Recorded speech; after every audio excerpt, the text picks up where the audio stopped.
May 21st, 2024. Halfcast 535, episode 535. Let's go. Of course, I have a few things to share with you guys. An evening of reflection.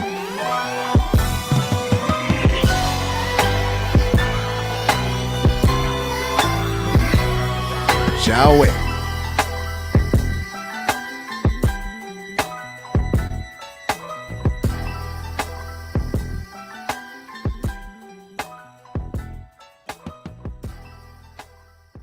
New York City liquor shop owner arrested for accidentally shooting crook he was pistol whipping. Oops, it slipped. Oh well, what are you implying here? That maybe, just maybe, he should have flat out shot him and skipped the niceties of giving him a polite pistol whipping? I mean, if it's all going to be the same trouble, why not get straight to the point? A liquor store owner is facing charges after he accidentally shot a robber he was pistol whipping during a wild brawl inside his Queens store, police said Tuesday. Francisco Valerio, 53, was arrested for reckless endangerment for allegedly firing off a round during his struggle with two crooks inside Franja Wines and Liquors in Ridgewood at about 7:45 p.m. Monday. We heard a bang. We weren't sure if it was a gunshot. It was a gunshot, but then a lot of people showed up, said Pawan Koti, who lives in a fourth-floor apartment above the liquor store. Within moments, ambulances had shown up to cart the wounded robber off, the 33-year-old tenant said. What is he supposed to be, apologetic for shooting this thieving bastard? This isn't like what they're doing with the Walgreens and the Rite Aids all across the country, where they're allowing people to come in with garbage bags and clear inventory off the shelves. This is one person's individual store. This is his liquor store. This is his bread and butter. This is how he feeds his family. We saw one person handcuffed and one in the ambulance, Scotty said. They look young and apparently dumb too. The store owner, who has a valid license for the pistol, was fighting off the robbers when he struck one of them with the gun inside the store on Wyckoff Ave near Putnam Ave. A police source said a shot went off, hitting one of the crooks in the stomach. The conflict began a few minutes earlier when Edwin Pokiza and Kevin Politazzi, both 20, they're not old enough to be buying liquor, entered the store and tried to swipe some liquor bottles, cops said. Valerio stopped them and booted them out of the store, cops said, so he was being civil the first time when he told them to get the hell out, but the duo returned a few minutes later and allegedly attacked Valerio. The guy punched him, Valerio's wife told the Daily News Tuesday. The store owner grabbed his pistol as he fought the two men off and errantly fired a shot, striking Politazzi in the stomach, cops said. The wounded Politazzi was arrested at the scene along with Valerio. Paquiza ran off but was nabbed about a block away. How about that? Dude leaving his homeboy for dead in an attempt to save his own bacon. Be careful who you do your dirt with, kids. But what I'm really not understanding is why arrest the shop owner like he was one of the people who tried to rob the store. It's clear what happened. He shot one of these punks in an attempt to protect his own property. At the very least, they should say, hey, we're not going to arrest you, but we still need to see you down at the precinct. You need to fill out paperwork. We need to see your face, and you'll get a chance to tell the judge your side of the story in court, but we're not going to arrest you. Medics took Politazzi to Elmhurst Hospital Center, where he is expected to recover. Cops charged the two accused crooks with robbery, assault, and menacing. It's New York City. They'll probably get a no bail and be out on the streets doing the same thing the next day. Valerio was not hurt in the struggle. His brother Francisco said he's okay. Nothing happened to him. Francisco explained, fretting over the criminal charges filed against his sibling. My brother is an honest man, and I don't know what's going to happen. I know what's going to happen. The guy you shot is going to sue you. When you are in a situation like that, when it happens to your family, it's hard and you don't know the outcome. He added, this city is crazy. That it is. The superintendent for the building the liquor store is in didn't think Valerio should have been arrested. I don't know why they want to press charges. They robbed him and then went back a second time to beat the guy up, said Jimmy Rampal, 65. A customer agreed, saying Valerio was just defending himself. They'll come back when they're 21. They won't have to steal any booze. They'll be able to buy the liquor, and they'll all look at this as just one big misunderstanding and have a good, heartfelt laugh. Good times. It cannot be a reckless charge. If you come into my store and provoke me, how can it be reckless? Asked Basil Douglas. If you come into my place and try to do harm to me, what should I do? Just let them steal. And when they get away with that, they'll come back with their buddies and clean your whole inventory out. That's what they want you to do. All three men were awaiting arraignment in Queens Criminal Court Tuesday. There you have it, kids. Francisco Valerio. What are your thoughts? Do you think he should have been arrested? Next up. Scranton clown who performs as the amazing Franco. That's not creepy at all. Charged with promoting prostitution. What could possibly be wrong with someone who performs as a circus clown walking your streets offering sex for money? People are so judgmental. Have you seen this economy? You gotta have a side hustle nowadays. Hell, even John Wayne Gacy worked construction. A Scranton man who told police he performs as a professional clown faces charges after meeting an undercover officer for sex, while Carbondale police officers Robert Williams and Jesse Pruitt were conducting an undercover investigation into prostitutes in the area Saturday around 9:30 p.m.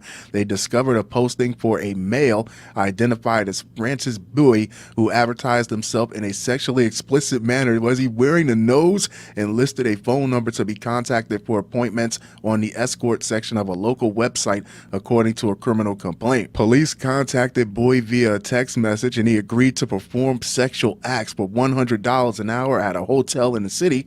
Per the complaint, of all the stories I've caught where people go to meet total strangers to have sex and things end up going terribly wrong, just the thought of meeting someone who performs as a circus clown is terrifying. But I think it's ingrained in people's psyche that they seek out the thrill of not knowing if they're going to meet a complete and total psycho. And if he's making such postings in confidence like this, there had to be a few takers out there in Debauchery, Pennsylvania. The undercover officer met Bowie at the disclosed location where he was detained. Police said all he was wearing was a pair of 35-inch shoes. Bowie told police it was the first time he offered prostitution services and he knew it was wrong. According to the complaint, I doubt that was his first time. He also told officers he performs as the amazing Franco and just got back from traveling with the circus. Police said, who's to say he wasn't doing this in different cities if he's traveling like this? Bowie told police money was running low, so he was prostituting to supplement his income. Per the complaint, he also admitted to agreeing to meet for sex for money. Police said police charged Bowie, 28, 1023 River Street, with promoting prostitution. Bail and preliminary hearing information was unavailable Monday. There you have it, kids. The amazing Franco. Do not sniff his flower. Fun show, fun show, fun show. If you like what I'm doing here, if you like my podcast, subscribe. Follow me wherever you're listening. Subscribe.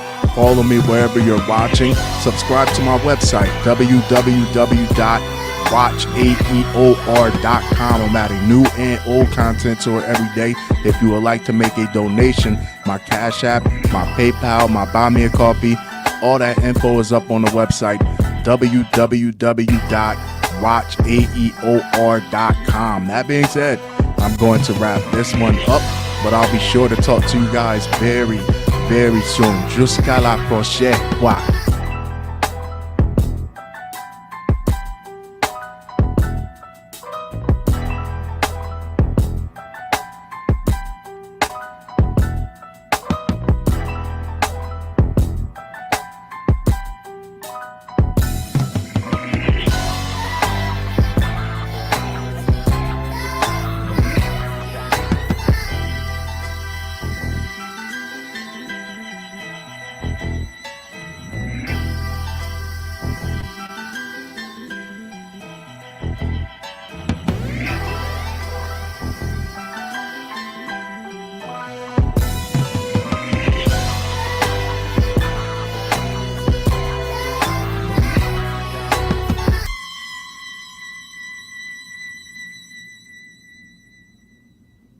A Scranton man who told police he performs as a professional clown faces charges after meeting an undercover officer. Yep. But was Dunder Mifflin not hiring? Police contacted Bowie via a text message and he agreed to perform sexual acts for What is it? Because he's a clown, he's not allowed to have a second job? Have you seen this economy? Hell, even John Wayne Gacy had a construction job.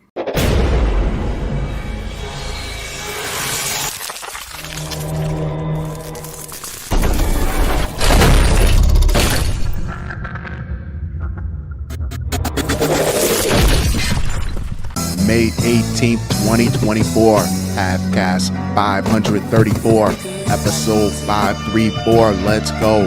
Of course, I have a few things to share with you guys, an evening of reflection.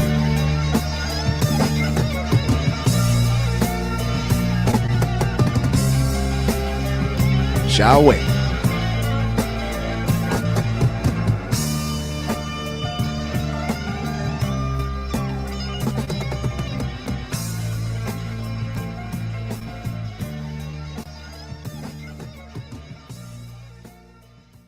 Colorado woman allegedly cut man's penis off and discarded it in trash can. Faces murder charge. I don't know what could possibly be alleged about it. Two people walk into a room, one of them leaves without a penis. You got to play the angles here. She sashimied a man's wee-wee and threw it in the trash can like it was just spare parts. Content warning: the following article contains disturbing details. All gather around the campfire, kids. A Colorado woman is facing murder charges after allegedly cutting her boyfriend's penis off during an argument, say police. On Tuesday, May 14th at approximately 8:50 p.m., officers with the Grand Junction Police Department responded to the Wood Spring Suites on Market Street for a call about an unresponsive male, the department said in a release. The woman, later identified as Shinting Guo, 32, believed her boyfriend was dead but couldn't provide a reason why. There's a good reason why. According to the affidavit in support of warrantless arrests obtained by People, the dispatcher said the woman was hysterical while she was given CPR instructions. The affidavit says when officers arrived at the hotel room, they saw a bed with a large amount of blood smeared on it. Guo was upset and crying, according to the affidavit. Don't you think it's a little overkill to castrate someone over only an argument? Hell, use your words. Tell them to shut up. Tell them to leave. Fix them a sandwich. Refrain from going to the extreme or the extremity. Officers then spotted a naked, unresponsive man lying on his back with his feet under the bed. The affidavit says, what, did she catch him off guard? Did she catch him while he was sleeping? As the officers were performing CPR, they noticed the man's penis appeared to be cut off. It says the man was suffering from apparent trauma to his genitalia. EMTs noticed a stab wound to the man's leg, but didn't know if it was recent. The man died and was pronounced dead at the scene. Officers found a severed penis in the trash can inside the hotel room bathroom. The affidavit says, I guess it's better than room service finding it. Sorry. Guo was arrested and charged with second-degree murder. She remains held at the Mesa County Detention Center. Guo spoke to one of the officers when he went to wash his hands in the laundry room of the hotel, the one that had to pull it out of the trash can. She allegedly told the officer to arrest her now, explaining that the man was her boyfriend, fiance, husband. The affidavit says she allegedly claimed that she and the man had previously gotten into an argument because he wouldn't let her go to sleep and that she had threatened to stab him. She says she stabbed the man in the leg that morning, the affidavit alleged. Damn, she mean as hell. Think about all the men across this country that have gotten into arguments with their women only when they were about to go to sleep, when they were dead tired, and nobody's lost any tits over it. It doesn't call for all that to dismember someone's member because you're a little sleepy. The officer arrested Guo, who continued speaking to authorities after she was given her Miranda rights. According to the affidavit, she allegedly told a detective that she thought the man got her pregnant again. The affidavit says, you mean you weren't sure and you killed this man? They argued earlier that day over whether he was the baby's father. According to the affidavit, while they argued, Guo said she stabbed the man in the leg, police allege. According to the affidavit, she said she was not trying to kill him, but admitted to stabbing him because she was so angry. The affidavit states she then said she cut off the man's penis. The affidavit alleges, if you weren't trying to kill him when you stabbed him in the leg, what the hell were you trying to do when you cut his dick off? He only asked if the baby was his. He was searching for reassurance. All you had to do was look him into his eyes and tell him the truth. No, it's not.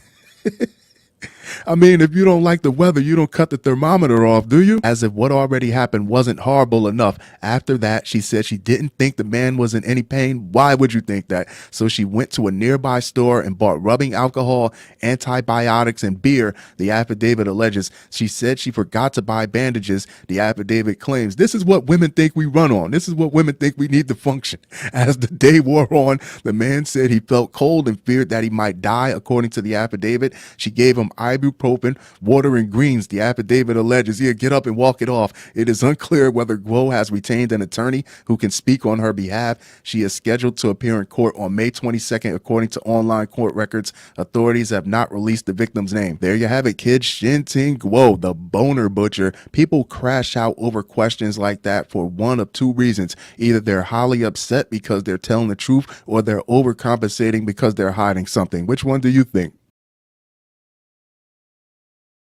Next up, New Jersey woman charged with pouring boiling water on man during argument. And new tonight, a Hackensack woman is charged with aggravated assault.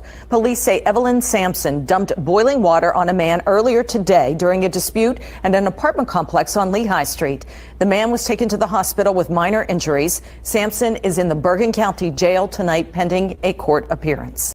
Jersey, my home state. Welcome back, you filthy bastards. What do we have here? What was she trying to take the feathers off this guy? Women have been attacking men unprovoked for a while now. You see what happened in the first story. She chopped some guy's penis off. So if you walk in the room and you see a pot of boiling water on the stove and she's not in labor, you head for the hills, buddy. It can happen to you too. A New Jersey woman is facing multiple charges and years behind bars after allegedly dumping boiling water on a man during a fight. Hackensack police responded to an apartment complex after the victim called to report he'd been assaulted. He told police he was arguing with Evelyn Sampson, 62. I guess you're never too old to give someone a good scalding, huh? Around 10 a.m. Wednesday, when the suspect poured the scalding water on him, the 69-year-old man was taken to a hospital for treatment of minor injuries. No other details were released. It's Jersey, so I don't doubt for a second that she put the water on as soon as that argument started, and she was just keeping him occupied until it came to a good rolling boil. Sampson was arrested and taken to Bergen County Jail ahead of her first court appearance. She was charged with second-degree aggravated assault, which carries a sentence of up to 10 years in prison, and third-degree weapons possession, which is punishable by 3 to 5 years in prison and a maximum fine of $15,000. There you have it, kids. Evelyn Sampson. We're only lucky she didn't have grits in that boiling water. It'd be Al Green all over again.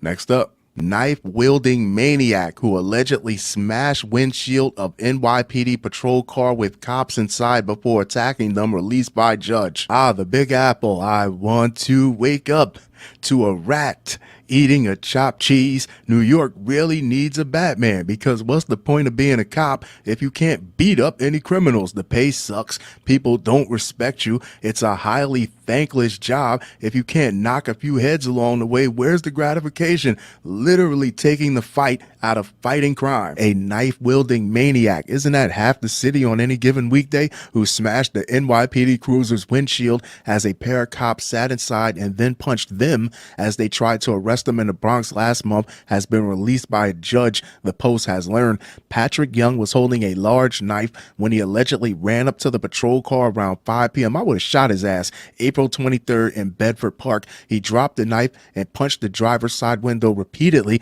causing it to break, law enforcement sources said at the time. When the cops tried to slap the 34-year-old in cuffs, he pummeled both of them. The sources said the officers were eventually able to arrest him. Yeah, you have to handle him like a delicate flower, because if one hair is out of place, if he gets one scratch during the process of you trying to apprehend him while he's trying to seriously injure you, you'll lose your job and possibly your pension. It's ass backwards. It's really ass backwards. Young was charged with assault, criminal mischief, criminal possession of a weapon, and harassment. Young was held on $10,000 cash bail and $10,000 bond immediately after his arrest, but when he appeared before Justice Brenda Rivera at a hearing on Wednesday, he was released with non-monetary conditions despite prosecutors asking for bail again, records show. This is why New York City gets the D- overall, shockingly worse than Memphis. There's a crime committed every 36 seconds. They get the F in property crime. They get an F in violent crime. You don't respect your officers. You won't let the boots on the ground be tough on criminals the way they should be, which put civilians in danger and put the officers in danger, because the criminals know they'll be right back on the streets. Me personally, I would have tased that bastard until he crapped down both legs of his pants, then handed my badge in. This is a deranged repeat offender who specifically targeted police officers for a vicious assault. Police Benevolent Association Patrick Hendry said anyone who thinks he can be trusted to remain on the street is out of their mind. The union president said this is yet another case that shows police officers, our justice system doesn't care about our safety or the safety of the New Yorkers we protect. All I'm saying is, if I'm sitting in my police car with my partner and someone comes out of the woodworks with a half a machete, bust my car window, and try to hack me and my partner to pieces, we should be able to stomp his ears together for good measure. What do you think? Fun show, fun show, fun show. If you like what I'm doing here, if you like my podcast, subscribe, Follow me wherever you're listening. Subscribe. Follow me wherever you're watching. Subscribe to my website, www.watchaeor.com. I'm adding new and old content to it every day. If you would like to make a donation, my Cash App, my PayPal, my Buy Me a Coffee, all that info is up on the website, www.watchaeor.com. That being said, I'm going to wrap this one up, but I'll be sure to talk to you guys very, very soon. Jusqu'à la prochaine fois.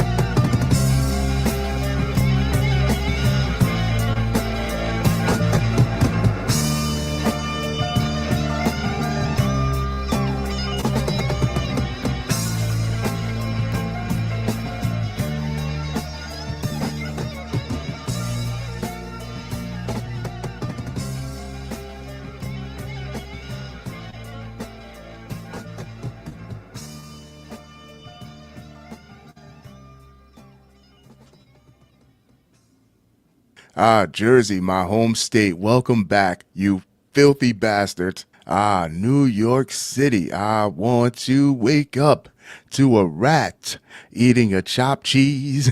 What's the point of being a police officer if you can't beat up criminals? And this is why New York City gets the D- overall. Shockingly worse than Memphis. There's a crime happening every 36 seconds. You get the F in property crime and an F in violent crime. You don't respect your officers. You won't let your boots on the ground be tough on criminals the way they should be, which put them at risk and civilians at risk because the criminals know they'll be right back on the streets later. Me personally, I would have tased that bastard until he twitched and crapped down both legs of his pants, handed my badge in, and I'll see you later, you pussies.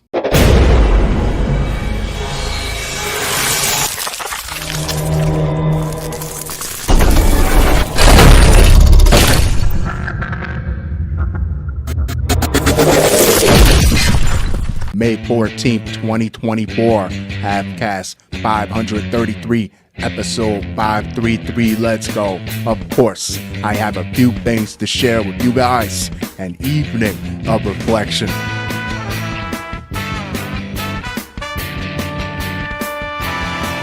Shall we?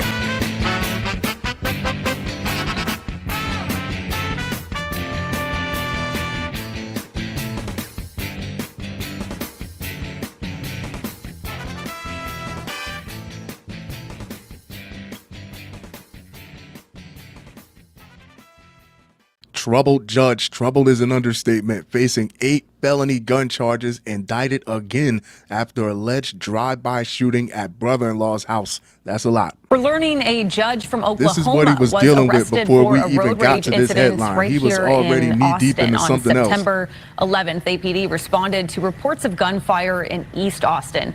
A witness told officers a man in a white SUV was shooting a gun while driving down the street. Like Police Mad say Max. Brian Noel Lovell damaged 5 parked cars and intentionally rear-ended another vehicle at East 7th and I-35. The John Wick of He was charged Oklahoma. with deadly conduct in Travis County.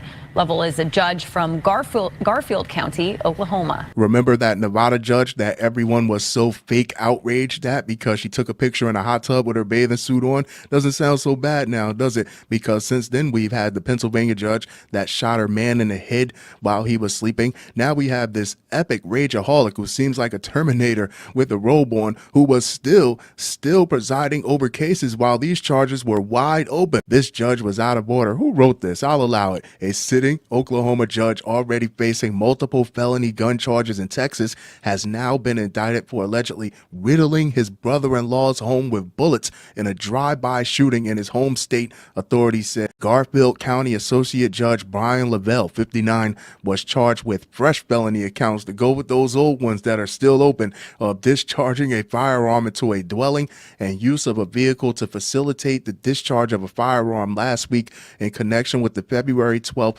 2023 gunplay in the town of Bison, Oklahoma, the Enid News and Eagle reported. 2 days after the alleged shooting outside brother-in-law Kenneth Mark's home, Lavelle claimed the gun had been stolen from his vehicle, Oklahoma Attorney General Gentner Drummond said in a press release this week. My question was, with the charges that he already had pending prior to this even happening, he hasn't been convicted, he has a right to a fair trial, but can the state still see him as a threat to himself or others and confiscate his weapons? And the answer is tricky. It varies from state to state. If you live in Oklahoma and you know a little bit more about this, I'd love to see it in the comments. But then again, who's to say he doesn't have a whole casket full of unregistered weapons buried out in the middle of the Oklahoma grassland somewhere? It was not Lavelle's first scrape with the law involving a firearm. Lavelle is about it. The controversial jurist also faces 8 felony counts in Texas for allegedly using the same Glock 23 .40 caliber gun in a similar incident in Austin on September 11th of last year. In that case, Lavelle is accused of driving near Matamoros and Santa Maria streets in his white SUV, during which he allegedly discharged a firearm approximately 5 times, the Eagle said. The bullets hit several vehicles in an area. About an hour later, Lavelle allegedly rear-ended another vehicle during a road rage encounter, the victim claiming he tried to push her car into oncoming traffic. He's a savage. The judge was indicted in the Austin case on February 29th and is free on a $10,000 bond, the outlet said. What's fascinating about this is how the hell was he still allowed to preside over cases? Clearly he needs some type of therapy for his chemical imbalance or his anger issues, whatever the hell he has to work that out. You don't think that was weighing in on his ability to make fair, unbiased decisions? In the new Oklahoma indictment, Lavelle's lawyer Stephen Jones said the prosecutors don't have a case. Yeah, if you let him preside over his own trial. As far as the merits of the charge and the defense, we do not at this time have the discovery material, which in due course will be made available to us, Jones said. From our own investigation, the evidence is insufficient to convince a jury beyond a reasonable doubt. We intend to defend the case vigorously, and during the course of the investigation, the judge and Mrs. Lavelle have cooperated fully, he said. There you have it, kids. Judge Brian Lavelle. Look at him. He probably has a shotgun under his robe in that picture, a little deuce in his sock. You definitely will not jump the bench and choke him.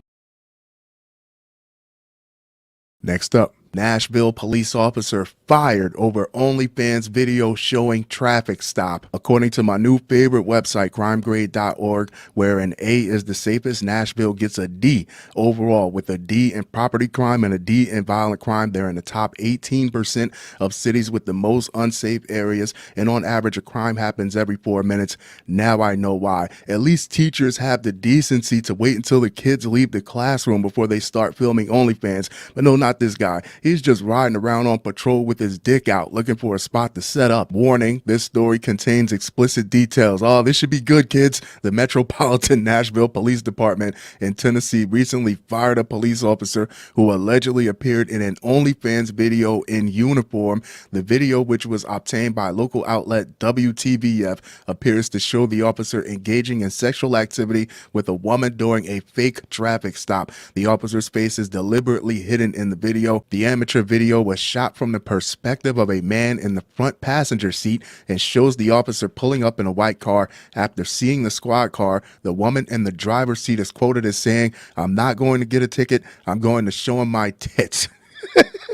Oh, how original. Is that what some undersexed teenager is paying $3.99 a month to see a B-list bimbo trying to skank her way out of a $40 speed ticket? I thought OnlyFans was classy. This is very much giving Pornhub. According to WTVF, the Nashville officer identified himself as Officer Johnson of PD in the video. He tells the woman in the video that she had been speeding and asked for her license and registration. The woman then exposes her breast to the officer, who acts unimpressed. "Ma'am, it's 2024. I can see tits on the internet anytime," the officer says before the woman offers to let him grope her. The rest of the video shows the officer and woman touching each other in a sexual manner, according to WTVF. Back in January 2022, I caught the story of a 28-year veteran who was pushed off the force because they found out she had an OnlyFans. I cannot find that video. Back in October 2023, there was the Minneapolis officer who pulled someone over, and he flat out told her, "I don't have to respect you. I recognize you from your OnlyFans page.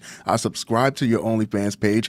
I don't have to listen to you." So you can see where precincts frown heavily upon their officers having OnlyFans. And then here comes Officer Hard on here, just right on the nose, a cop playing a cop in blatant video. The now fired officer had a MNPD patch slightly visible on his uniform. And you work with detectives. WTVF found the MNPD confirmed to Fox News Digital that the officer in question was fired because of the video. MNPD Public Affairs Director Don Aaron told WTVF the incident was outrageous. That was one of the most outrageous, disrespectful acts that a person here could do. I bet he watched the whole video. Aaron said, and by disrespectful, I mean to all MNPD employees and this agency. There you have it, kids. Officer Johnson, no relation. Next time, make sure you're off the clock before you play hide the nightstick for your extracurricular activities.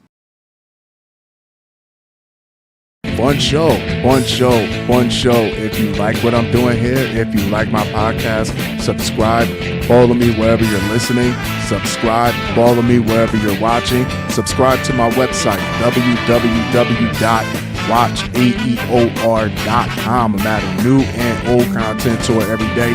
If you would like to make a donation, my Cash App, my PayPal, my Buy Me a Coffee, all that info is up on the website, www.watchaeor.com. That being said, I'm going to wrap this one up, but I'll be sure to talk to you guys very, very soon. Jusqu'à la prochaine fois.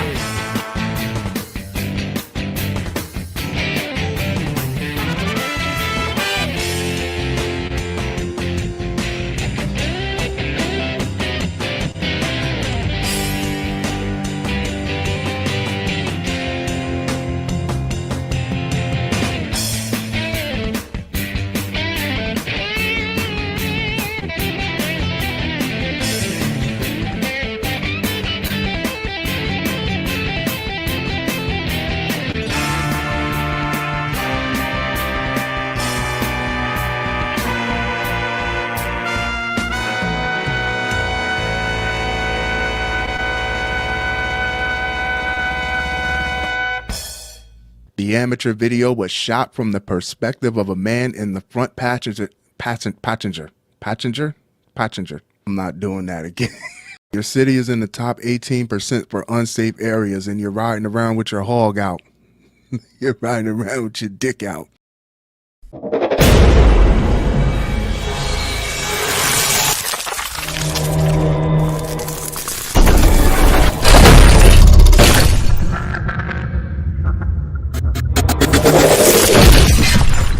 May 10th, 2024, Halfcast 532, episode 532, let's go.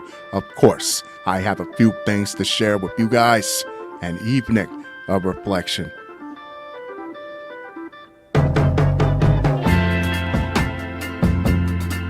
Shall we?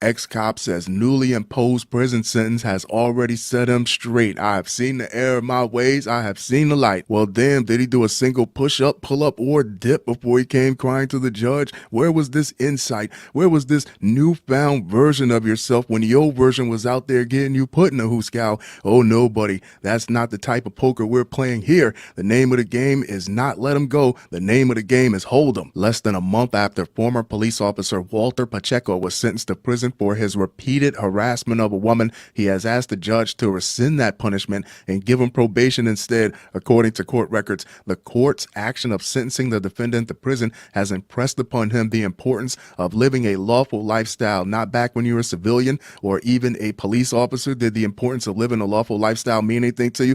David Barajas of Des Moines wrote last week, Pacheco, 29, of Pleasant Hill, is asking a district court judge to reconsider the 19-year prison sentence sentence that was imposed last month for probation violations in 4 of his criminal cases. If I read this correctly, and I did, it said 4 of his criminal cases, meaning there were more than 4 on the table. Someone probably didn't even want to give him probation, and you blew it, buddy, off to the big time. This is not like some summer camp where you get to call your parents and tell them to come pick you up. Pacheco, also known by the name Pacheco Balin, has been convicted of burglary, stalking, tampering with a witness, and willful injury, serious charges, but prison sentences that resulted from those convictions were initially suspended, so they were more than fair with him, and people would say they were too soft on him. The victim of most of the crimes was an ex-girlfriend whom he continued to harass after being arrested and after being convicted and put on probation, court records show. In August 2023, a judge warned Pacheco that he risked imprisonment if he continued to attempt to contact the woman in violation of a court order. Leave the girl alone and you'll stay out of jail. What's not clicking? He may be on the road to prison. Maybe. District Judge Jeffrey Farrell wrote when he opted to sentence Pacheco to 24 days in jail for a no contact order violation rather than impose the suspended prison sentence. Yeah, they babied the hell out of him. This is a great example of what happens when you enable people. They will take it there. Hell, he was a criminal longer than he was a cop. And what about the poor woman that he was terrorizing, and all they kept doing was giving him warnings, giving him warnings, giving him warnings. Defendant is a smart guy. He's really not, though, and has to figure this out right now. He probably won't, Farrell wrote. The court is not going to mess around with repeated no contact order violations. His relationship with the victim needs to end. But not long after Pacheco was released from jail, he allegedly tried to approach the woman at a public gym and tell her in his vehicle. He doesn't learn. Court records show he was arrested for felony stalking, which led another judge to impose the looming prison sentence in April 2024. Part of Pacheco's request for a reconsideration of that sentence is based on an apparent procedural error. Barajas, his attorney, wrote that he was appointed to represent Pacheco in 3 of the 4 cases that were affected by the probation violation, and that Pacheco was, in essence, not represented for the 4th. Barajas did not immediately respond to a request for comment for this article. And I get it. If you're a defense attorney, you want to give this guy a little bit of hope. You want to put up a little bit of fight, a little bit of resistance. But the courts were more than fair with this guy. They were way too fair with this guy. The matter is set to be discussed during a court hearing next week. Pacheco is still being held in the Polk County Jail. According to the jail's records, he's just waiting to get shipped. A trial for his most recent criminal charge of stalking in violation of a protective order is set for April 20th. Court records show he has a packed schedule. The crime is punishable by up to 10 years in prison. Pacheco was briefly a police officer in Carroll, where he was forced to resign, and in Eagle Grove, where he was fired. So a case where another police officer was let go, was released from one department and found refuge in another one. He surrendered his peace officer certification in September 2022, several months after his initial arrest. There you have it, kids. Walter Pacheco. His police career was less than half of a paragraph. Next up, Kentucky prosecutor accused of trading favors for meth and sex pleads guilty to federal charge. Let the good times roll. See, I expect this type of behavior from cops. I even expect this type of behavior from judges, but not prosecutors. Prosecutors are supposed to be the tip of the spear. Their whole career is based on keeping criminals in check, not banging them for drugs and favors to look the other way. That sounds like something a politician would do. But no matter how much something doesn't make any sense to you, once you insert methamphetamine, it becomes clear. Crystal meth clear. A former felony prosecutor in eastern Kentucky has admitted soliciting sex and methamphetamine from people and using his authority to help them in court. Scott Blair, who resigned as Commonwealth's attorney for Perry County after he was arrested April 12th, pleaded guilty Friday in federal court in London to a charge of honest services wire fraud. The charge means he deprived the citizens of Perry County of the honest services he was worried about some other services he owed them as an elected official, and used electronic communication to further the crime. Blair acknowledged in court that he used Facebook to send someone, Facebook is the police, to send someone a message in July 2021 pledging he wouldn't push to have the person's probation revoked, and solicited a sex act from the person. Receipts, dirty DMs, and another one bites the dust. Look at him. He looks like a party animal. If you told me what he did, if I didn't have this article in front of me right now, I would already already 65 to 70% believe you. In a later message, Blair told the person, "You should know I watch out for you," according to an affidavit from Zachary Bryson, an FBI task force officer who investigated the case. The charging document against Blair said there were a number of incidents in which he used his position to recommend probation or participation in drug treatment programs for defendants rather than prison time, or refrain from pursuing parole violations in exchange for meth. The procurement of methamphetamine and sex acts is cited an example in which Blair had a defendant pick up meth for him and deliver it a number of times. It makes me ask the question, how many people were walking out of the courtrooms confused, asking, why didn't this person get any jail time? Why didn't this person receive any punishment at all? Then you got the prosecutor with his frosted tips tricking and blackmailing half his caseload. Hell, defense attorneys who are paid to get these people out of a jam weren't even that thirsty. Court records show the person received a suspended sentence and unsupervised probation. Unsupervised probation is where you don't have a probation officer. You report directly to the courthouse, even though he had multiple felony offenses according to the charge. Blair's case moved from arrest to conviction very quickly. Asked about that, Blair's attorney Ned Pillersdorf pointed to the strength of the case. The initial complaint by Bryson indicated multiple witnesses had provided information about Blair allegedly soliciting meth or sex from people. What did he think was going to happen? That there wouldn't be any witnesses, that nobody would say anything while he tricked and frolicked his way up and down a legal system? I mean, you're keeping people out of jail, but at the end of the day, you're still forcing folks to do something that they don't want to do. And these are criminals. How trustworthy could they possibly be? Bryson also got access to Blair's Facebook account through a search warrant. I know his DMs were filthy. The search turned up numerous messages about Blair requesting sex or meth from people in exchange for using his office to help them. Bryson said Blair told U.S. Magistrate Judge Hanley A. Ingram during the hearing that he was quite confident the government could prove the charges. Blair said he is addicted to meth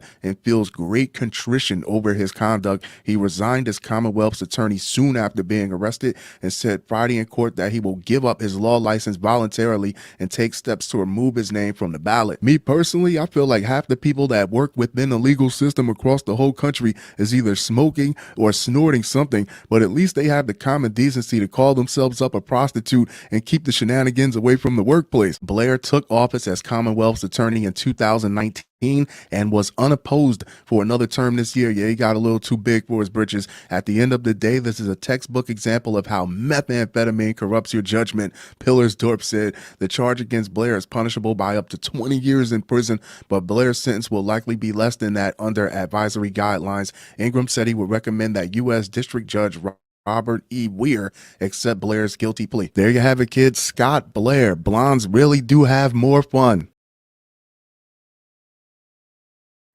Fun show, fun show, fun show. If you like what I'm doing here, if you like my podcast, subscribe, follow me wherever you're listening, subscribe, follow me wherever you're watching, subscribe to my website, www.watchaeor.com. I'm adding new and old content to it every day. If you would like to make a donation, my Cash App, my PayPal, my Buy Me a Coffee, all that info is up on the website, www.watchaeor.com. That being said, I'm going to wrap this one up, but I'll be sure to talk to you guys very, very soon. Jusqu'à la prochaine fois.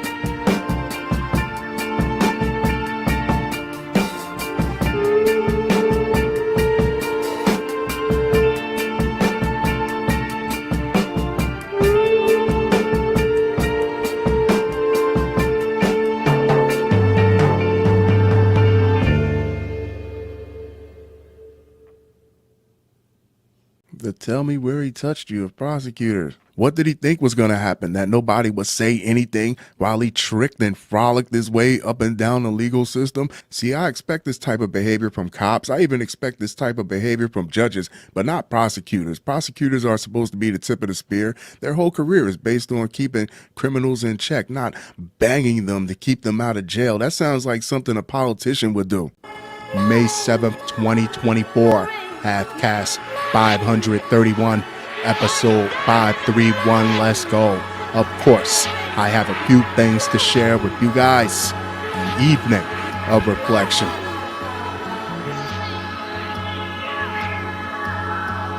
Shall we?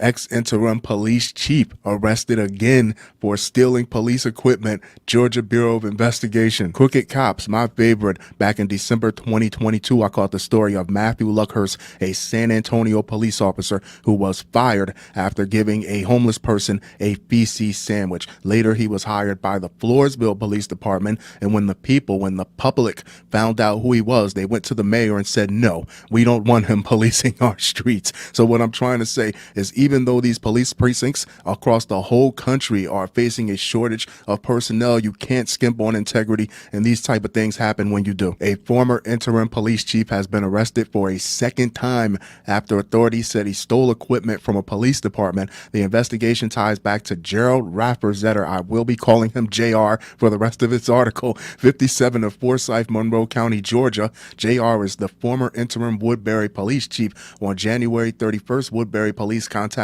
the Georgia Bureau of Investigation to investigate allegations that JR stole police equipment from the department. Why couldn't he have just done the respectable thing and stole from the evidence locker like other cops do when they feel like they've gotten too big for the badge? What do you think, you're too good? What do you think, you're special or something? The investigation revealed that JR allegedly stole a department-issued tactical vest. Why? Worth more than $1,500. This allegation comes after JR's separation from the department. Last month, the Milner Police Department, that's his other gig that he lost, and Lamar County asked for the GBI's assistance in a theft investigation. They noticed a LiDAR speed gun was missing from the department. That's worse than stealing the tactical vest. What is he, some sort of klepto? What makes it so stupid is if he wanted a tactical vest, he could have bought one. He's active law enforcement. He probably could have got a discount. You're a washed up police chief. You're not kicking in doors. You're not boots on the ground patrol guy. What do you really need to steal a tactical vest for? What's really that serious? Investigators say that while JR was employed as a Milner police officer, he stole the item and another speed gun and sold it for $800. He was arrested and charged with theft by taking and violating the oath of office in that case. On Friday, the GBI arrested and charged JR with theft by taking. He was booked into the Meriwether County Jail. Who was he selling this equipment to? Criminals that want to check their fastball speeds? I found a very fascinating article about how Illinois is hiring police officers. They are actively hiring police officers who were fired for very fireable offenses. I didn't do commentary on it. I didn't think it was necessary, but I will leave that article in the description. Tell me what you think. Next up, sex in Waukesha County Jail lobby. Va-va-voom. Waukesha man, woman accused. Here's one that you don't hear about every day. A man and a woman are charged for having sex inside the lobby They found love of in the a public Waukesha place. County Jail. Bill Miston explains now changes could be coming. It's around 1:30 in the morning on May 2nd. 28-year-old Desmond Intimate Cleveland hours. grabs a floor mat and brings it to the corner of the jail lobby and lays down next to 67-year-old Karen Hill. About 2 hours go by until Hey, babe, Hill you turns sweet? around. And that's when we're going to blur this video. 4 minutes later, Cleveland gets up and 4 walks minutes? out.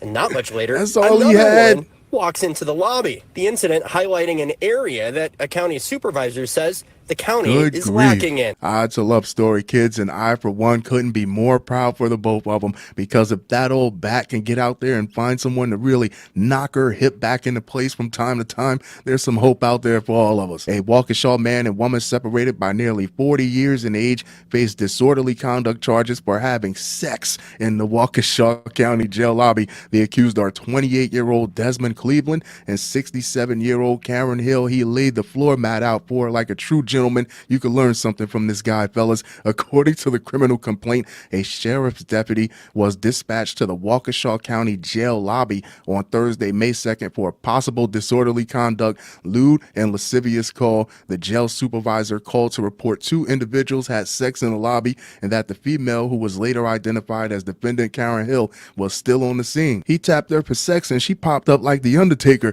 like she thought he'd never asked, and then stared down the poor woman that had to walk through the aroma of their passion. I have one question and one question only. When's the wedding? The deputy was able to obtain video surveillance of the incident that happened around 3 a.m. that Thursday. It showed 2 individuals in the jail lobby engaged in sexual acts. The complaint says the deputy contacted Hill, who indicated Cleveland was her boyfriend. That's her boo. That's her young tenderoni. And they intended to hang out at a boarding house, but they got locked out. They then walked to the jail lobby and took a nap. Defendant Hill did admit that they had sexual intercourse and that it was consensual. The complaint says Hill indicated she tried to cover both of them up with articles of clothing so no one would see them. The complaint says the pair have been dating for 5 years. 5 years without a hitch, and everything worked out fine. He's found himself a more mature woman. She's found herself someone who can withstand the intensity of her loins. You could turn coal into diamonds down there. You see how he tapped out after 4 minutes?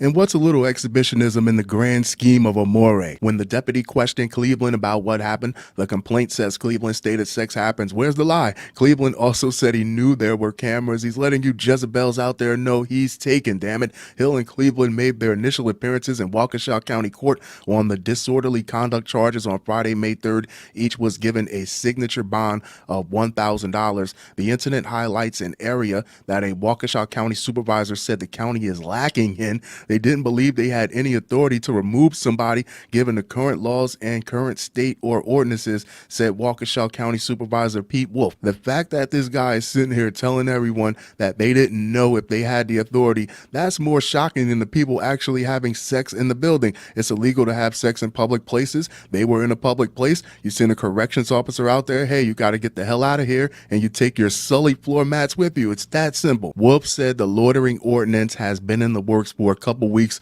but said the incident highlights the need for one. What is the confusion behind all this? You can't hang out in a lobby if you're not picking someone up or if you're not coming to visit someone, and you definitely can't have sex in the lobby. Between the two, between that 1-2 punch, there should really be no confusion. If they're there and they have a legitimate business purpose for being there, that's no problem, Wolf said. But if someone's staying, camping out, or doing anything beyond what would normally be business, that's the purpose of it. Wolf declined to comment on the case against Cleveland and Hill, but he said he plans to introduce the loitering ordinance later in May. What is he really going to say? Yeah, I wouldn't want to let anyone further know how incompetent you really are on this issue. You have a whole building full of law enforcement officers. You send 1 or 2 guys out, hey, you got to get the hell out of here. Then you put up a sign, no loitering, no sex, no smoking. How confusing could it possibly be?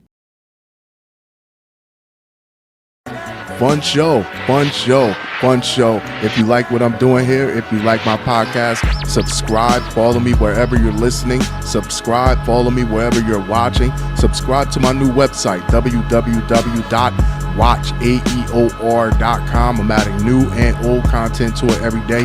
If you would like to make a donation, my Cash App, my PayPal, my Buy Me a Coffee, all that info is up on the website, www.watchaeor.com. That being said, don't sleep with your significant other inside of a county jail lobby, and I'll talk to you guys very, very soon. Jusqu'à la prochaine fois.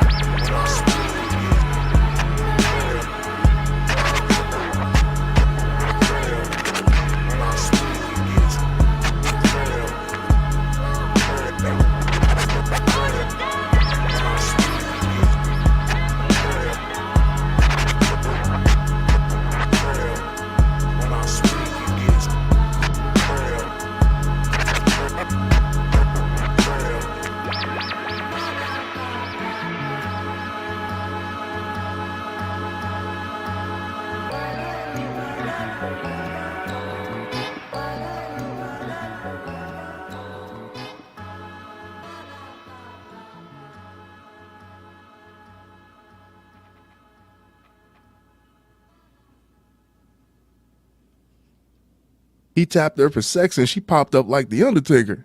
It's a love story, kids, and I, for one, couldn't be more proud for the both of them, because if that old bat from the Titanic can get back out there and find someone to really knock her hip back into place from time to time, there's a little bit of hope out there for us all. He nailed her on a floor mat. He loves that woman.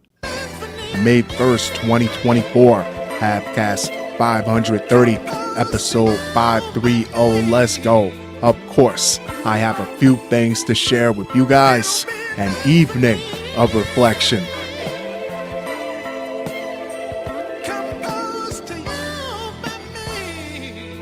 Shall we?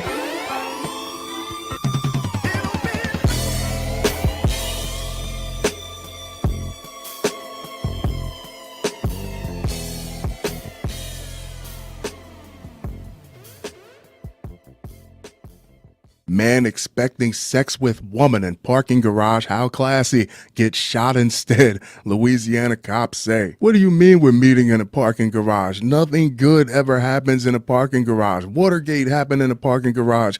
If as adults we're not meeting at your home, hotel, motel, or Holiday Inn, what are we really doing here? She's probably surprised he didn't start shooting at her first. Parking garage. A man learned a tough lesson on hooking up in parking garages. Yeah, don't do it. When his intended sex partner pulled a gun and started shooting, according to police in Louisiana. At least she didn't set him up. He suffered multiple gunshot wounds but survived. Baton Rouge police said in a news release it happened around 7:45 p.m. Sunday, April 7th, but it wasn't until May 1st that police announced a suspect had been charged. I've gotten used to the stories where the girls just play as bait to lure the guys, but in 2024, these women have went independent. They've cut out the middleman.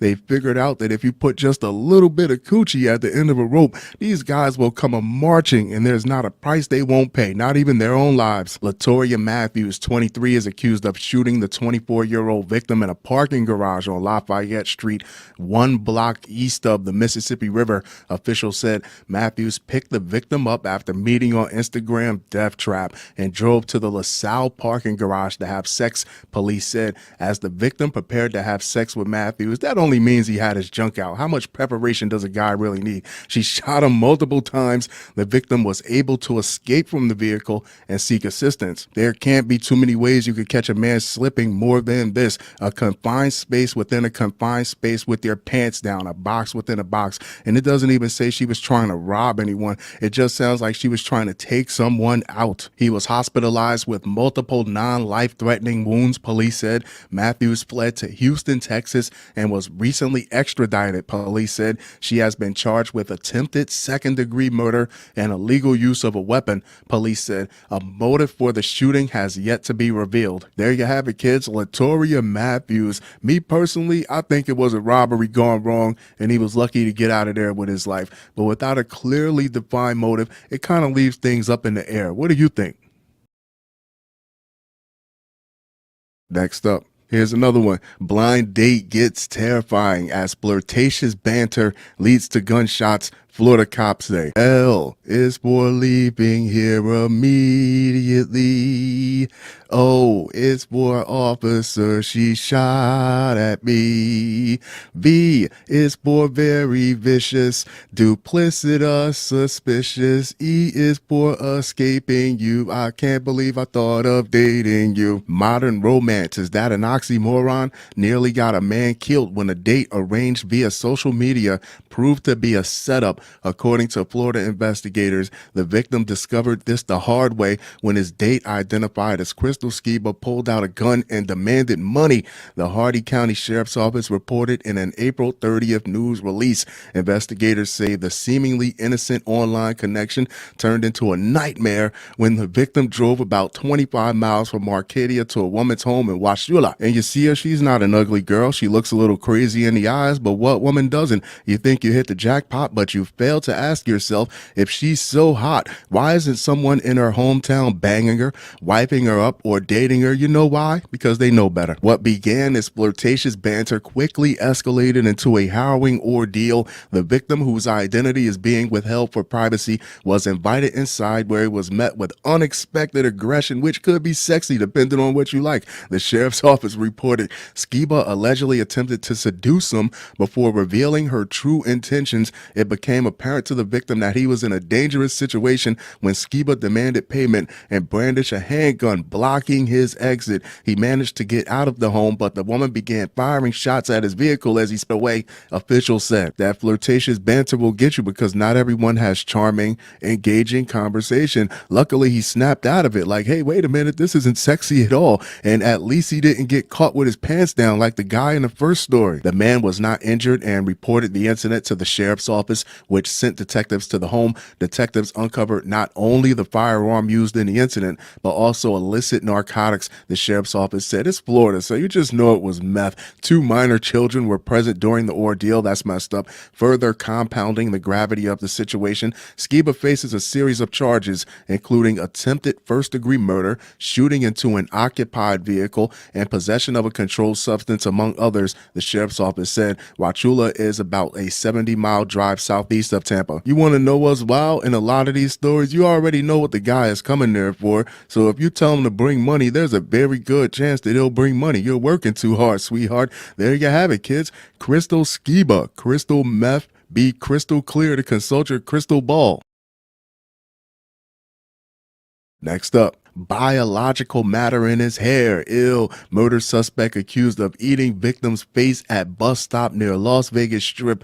Cops say, first things first, safety off. Screw all that zombies have rights to business. I am not trying to be an extra in a Walking Dead spinoff or a background actor in a Resident Evil sequel. A man is facing a murder charge after he allegedly killed a man and then ate his face near the Las Vegas Strip on April 28, 2024. And I am a firm believer in innocent until proven guilty. But if you visibly see someone munching on another person's face and it's not a movie or TV show, then there's not too much alleged about it. The Las Vegas Metropolitan Police Department said in a press release that officers responded to a report of 2 men fighting in front of a business in the 1100 block of South Las Vegas Boulevard near Charleston Boulevard. Cops found one of the men bleeding from the head and unresponsive. Medical personnel pronounced him dead. The Clark County Coroner's Office will determine the cause and manner of death, cops say. I mean, I'm no expert, but I think it's safe to assume what killed him was blunt force trauma to the head and someone ingesting his face.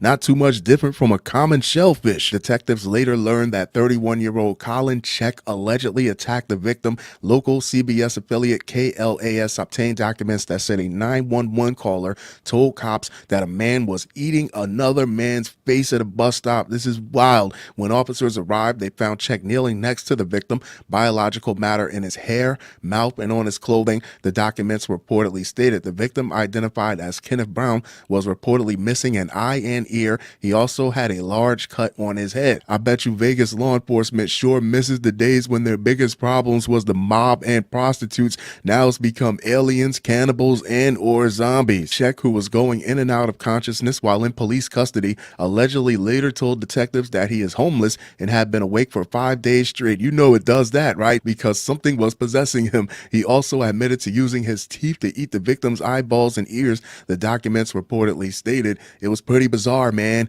Raymond Garcia told KLAS, obviously there's a lot of stuff that goes on out here, but this takes the cake. Now it takes the face, buddy. Check is facing an open murder charge. KLAS reported that Check missed his initial court appearance because he was in the hospital. His next court date is scheduled for May 1st. Of course he was in the hospital. He was sick from consuming human flesh. And you know what keeps someone up 5 days straight? Sleep deprived and insane meth. Yes, kids, meth. There you have it. Colin Check, aka Patient Zero.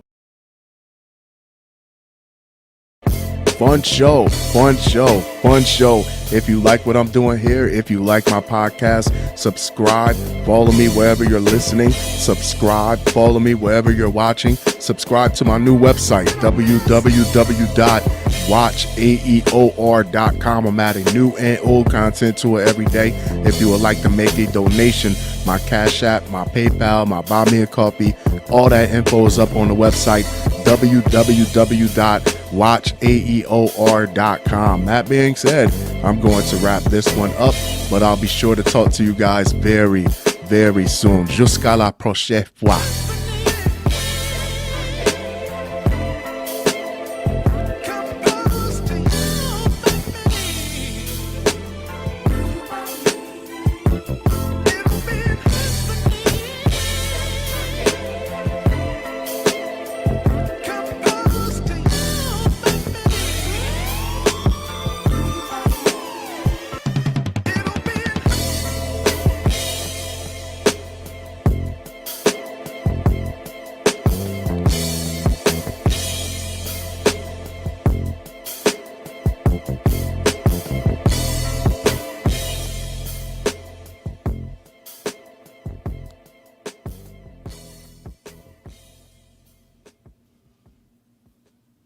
L is for leaving you immediately.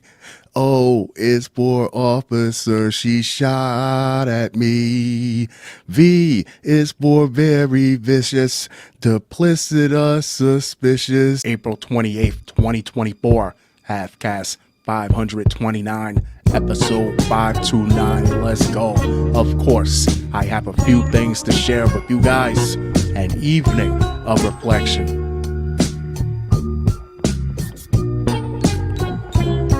Shall we?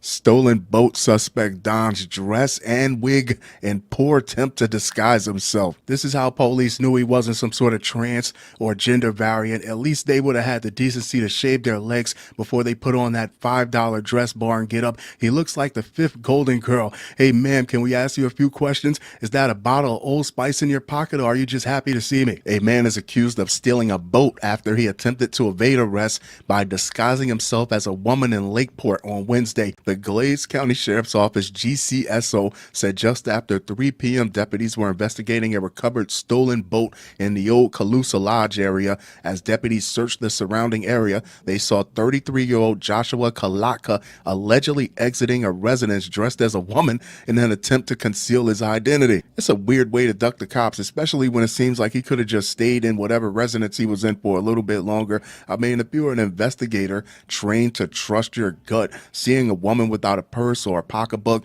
and hair on her legs look like drought grass, that would kind of set up a red flag, wouldn't it? Deputies arrested Kalaka on 2 outstanding warrants in Okeechobee County, along with the theft of a John Deere Gator utility vehicle and the stolen boat. He was busy. Kalaka was booked into the Glades County Jail on no bond, pending his transfer to Okeechobee County. His mugshot show himself without the disguise. Maybe next time he goes a thief and he'll dress as the unaccessorized, unshaven woman. That way when the cops come looking for him, he can escape dressed as a regular dude.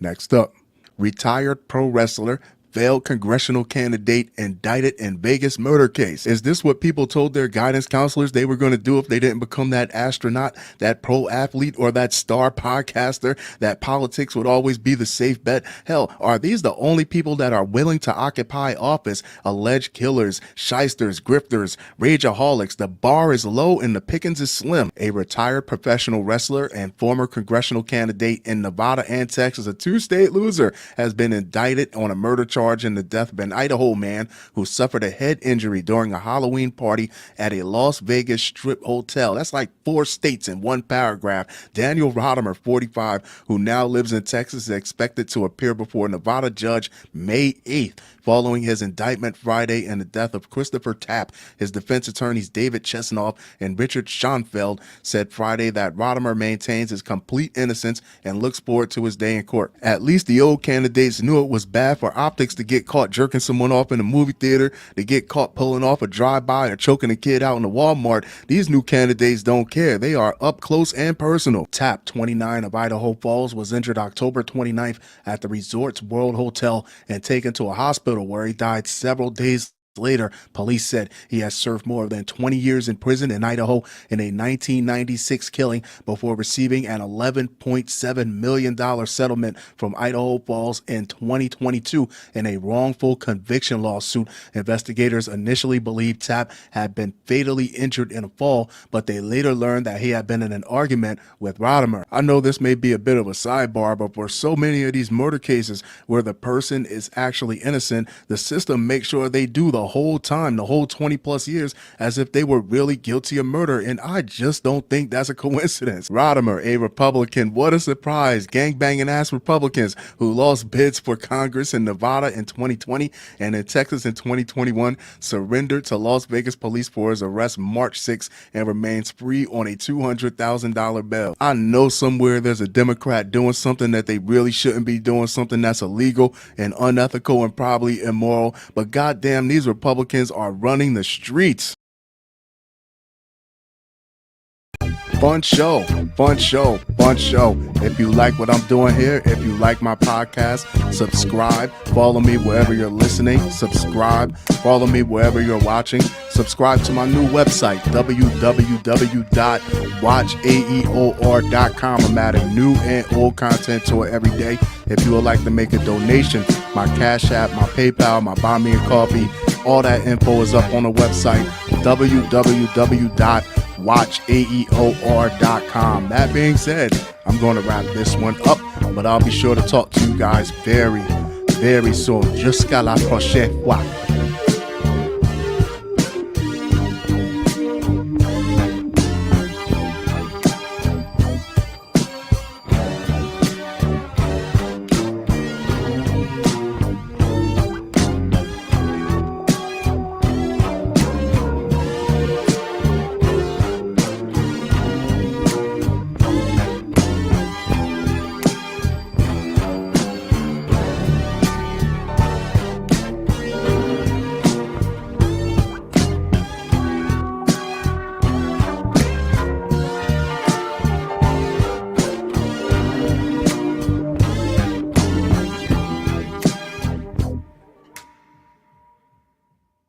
This is how police knew this guy wasn't some sort of trans or gender variant. At least they would have had the decency to shave their legs before they put on that $5 dress barn get up. He looks like the fifth Golden Girl. Hey, ma'am, can we ask you a couple questions? Is that Old Spice? Is this what people told their guidance counselors they were going to be if they didn't become that astronaut, that pro athlete, or that star podcaster, that politics would always be the safe bet? Are these the only people that are willing to occupy office? Shysters, grifters, rageaholics, and alleged killers? Is this, yeah, the bar, how did the bar get so low and the pickings get so slim? To be fair, so I'm not just picking on Republicans, I really did have a story about a Democrat that stole her father's ashes from her stepmother's house or something weird like that, but that's boring. I like what these gangster ass Republicans are doing. April 23rd, 2024, Halfcast 528. Episode 528, let's go. Of course, I have a few things to share with you guys. An evening of reflection.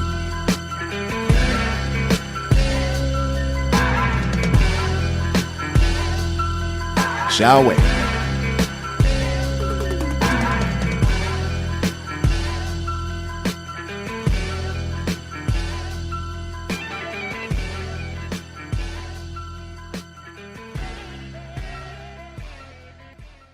Man broke into his ex-girlfriend's house and steals AC unit. Police say that man should serve as a beacon of inspiration to us all. We should all aspire to reach that level of petty professionalism. You tell your new man to bring his own unit. You two will not be making love under my air conditioner. I'm taking that with me into my new relationship. A man is facing burglary and theft of property charges after allegedly breaking into his girlfriend's home and stealing an air conditioning unit. Damn right. On Friday, police officers responded to an aggravated burglary burglary call on Orr Street. When they arrived, the female victim told them that her children's father, Christopher Washington, entered her residence through an unsecured window and took an air conditioning unit. You knew who you was dealing with when you met him, sweetheart. You lucky you only had time to get the air conditioning, because he would have stole your microwave tray, your couch cushion covers, all the batteries out of your remote, and your smoke detectors. She said the air conditioning unit was worth $60. Police say Washington, 41, was recorded on a Ring camera carrying the air conditioning unit away from the residence. Officers detained him nearby with the unit inside his vehicle. The victim was able to identify the unit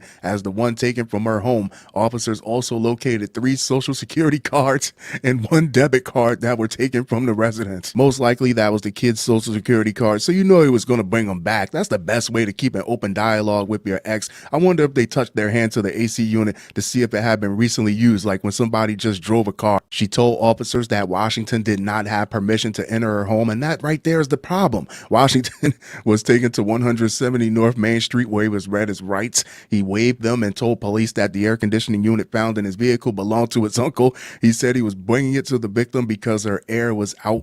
Washington was charged with aggravated burglary and theft of property, $1,000 or less. He is being held on $30,000 bond. There you have it, kids. Christopher Washington, the proud Prince of Petty. If he can't possess your heart, he will purloin your property.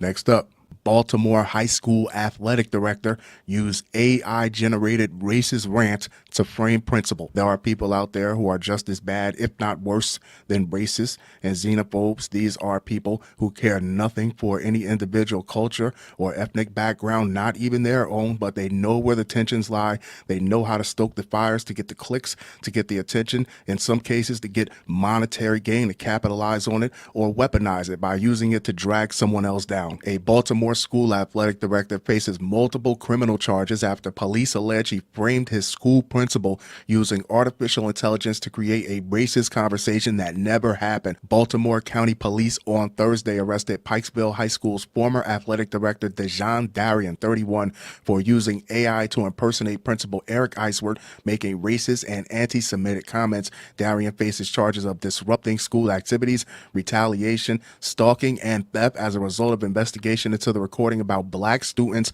and teachers and Jewish parents that was shared widely on social media, WBAL reports. You see how simple it is for AI to manipulate a photo or a video? What makes you think it's not just as easy, even more easy, to do the same thing with someone's voice? But there's always a group of people out there that will take something and run with it and spread it regardless if they know it's true or not. Shout out to the people who actually said, hey, that doesn't sound like something he would say. That's out of his character. And of course, they temporarily removed him from his office, but that's procedure and probably more of a safety concern because he was getting so many media message. It was ridiculous. It shows for dark times. Darian was arrested at Baltimore Washington International Thurgood Marshall Airport. That's a long ass name. En route to Houston after Maryland Transportation Authority police questioned him about his declared firearm and realized he was wanted on a warrant issued the same night, according to the news site. The audio clip had profound repercussions. Police wrote in charging documents cited by the Baltimore Banner. It not only led to Eiswert's temporary removal from the school, but also triggered a wave of hate-filled messages on social media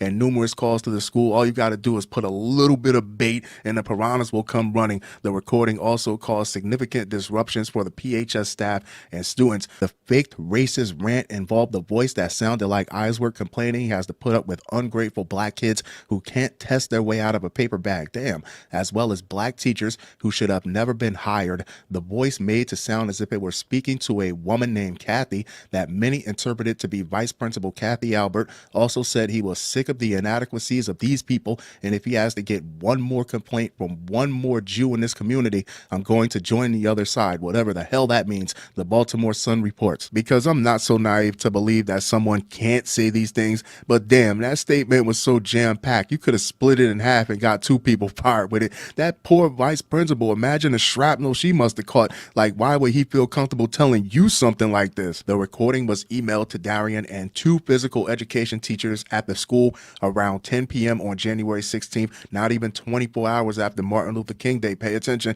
One of the teachers, Shayna Ravenel, mentioned in the recording as staff member who shouldn't have been hired, forwarded the email to a student, a media, and the NAACP. Ravenel told police she forwarded the recording to the student, who she knew would rapidly spread the message around various social media outlets and throughout the school, according to the Banner. Ravenel, who was not renewing her contract at PHS, has not been charged with a crime, but she did submit her resignation alongside Darian, an April 16th school board document shows. These are the type of people that make it so easy, useful fools, to spread unfounded allegations like this like wildfire. She didn't even sleep her wine off first, but what concerns me is, why did she send a student this type of content without the permission of that student's parents or even the school board? Why didn't she confront the principal first? Both Billy Burke, head of the administrative union, and Eiswert suggested to police the audio was AI generated, with Eiswert pointing to Darian. Investigators subpoenaed documents from Google, AT&T, and T-Mobile that led them to an internet provider address registered to Darian's grandmother, not granny,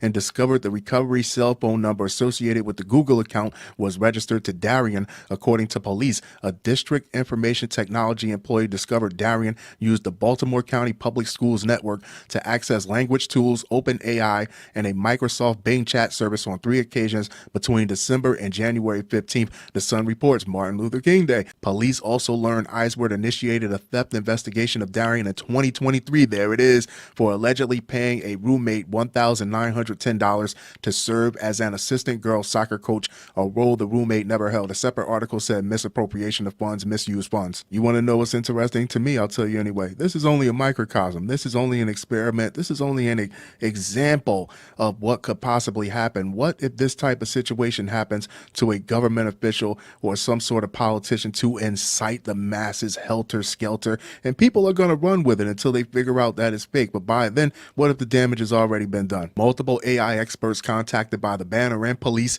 concluded the audio recording was fake based on the voice's flat tone, relatively clean background noise, and a lack of breathing or pauses that are common with AI. University of Colorado Denver forensic analyst Cataline Gregoris found the recording contained traces of AI-generated content with human editing after the fact, which added background noises for realism, according to charging documents cited by the Banner. University of California, Berkeley's Henry Farid also found the recording was manipulated and multiple recordings were spliced together. The documents read, Baltimore County officials and BCSD Superintendent Miriam Rogers scheduled a press conference on Darian's arrest for Thursday.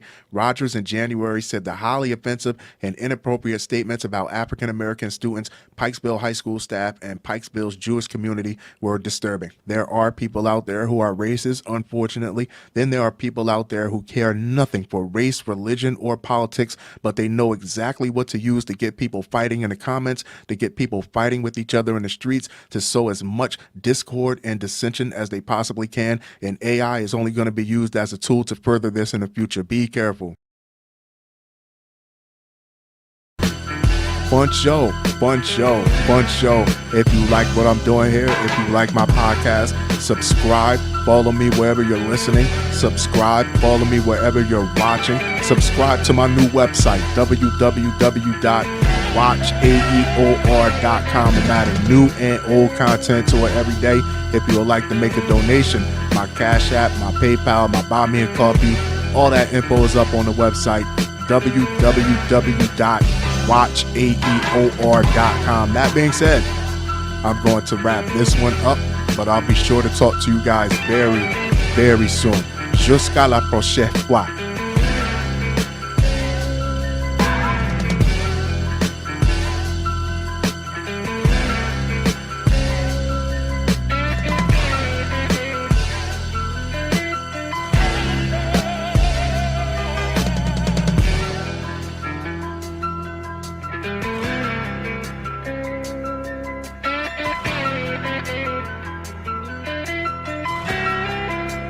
Mo is gonna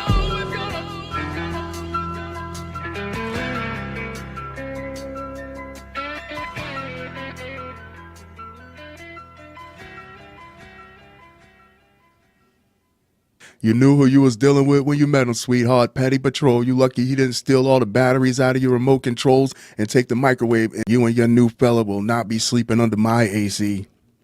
I'm taking mines with me into my next relationship. There are people out there who are just as bad or even worse than racists and xenophobes. These are the groups of people who care nothing for any specific culture or any specific ethnic background, but they know where the tensions are. They know exactly how to stoke the fires of racism, bigotry, and anti-Semitism. They know exactly what to say in order to get attention, clicks, likes, or monetary gain, and they know exactly... April 21st, 2024, Habcast 527, episode 527. Let's go. Of course, I have a few things to share with you guys. An evening of reflection.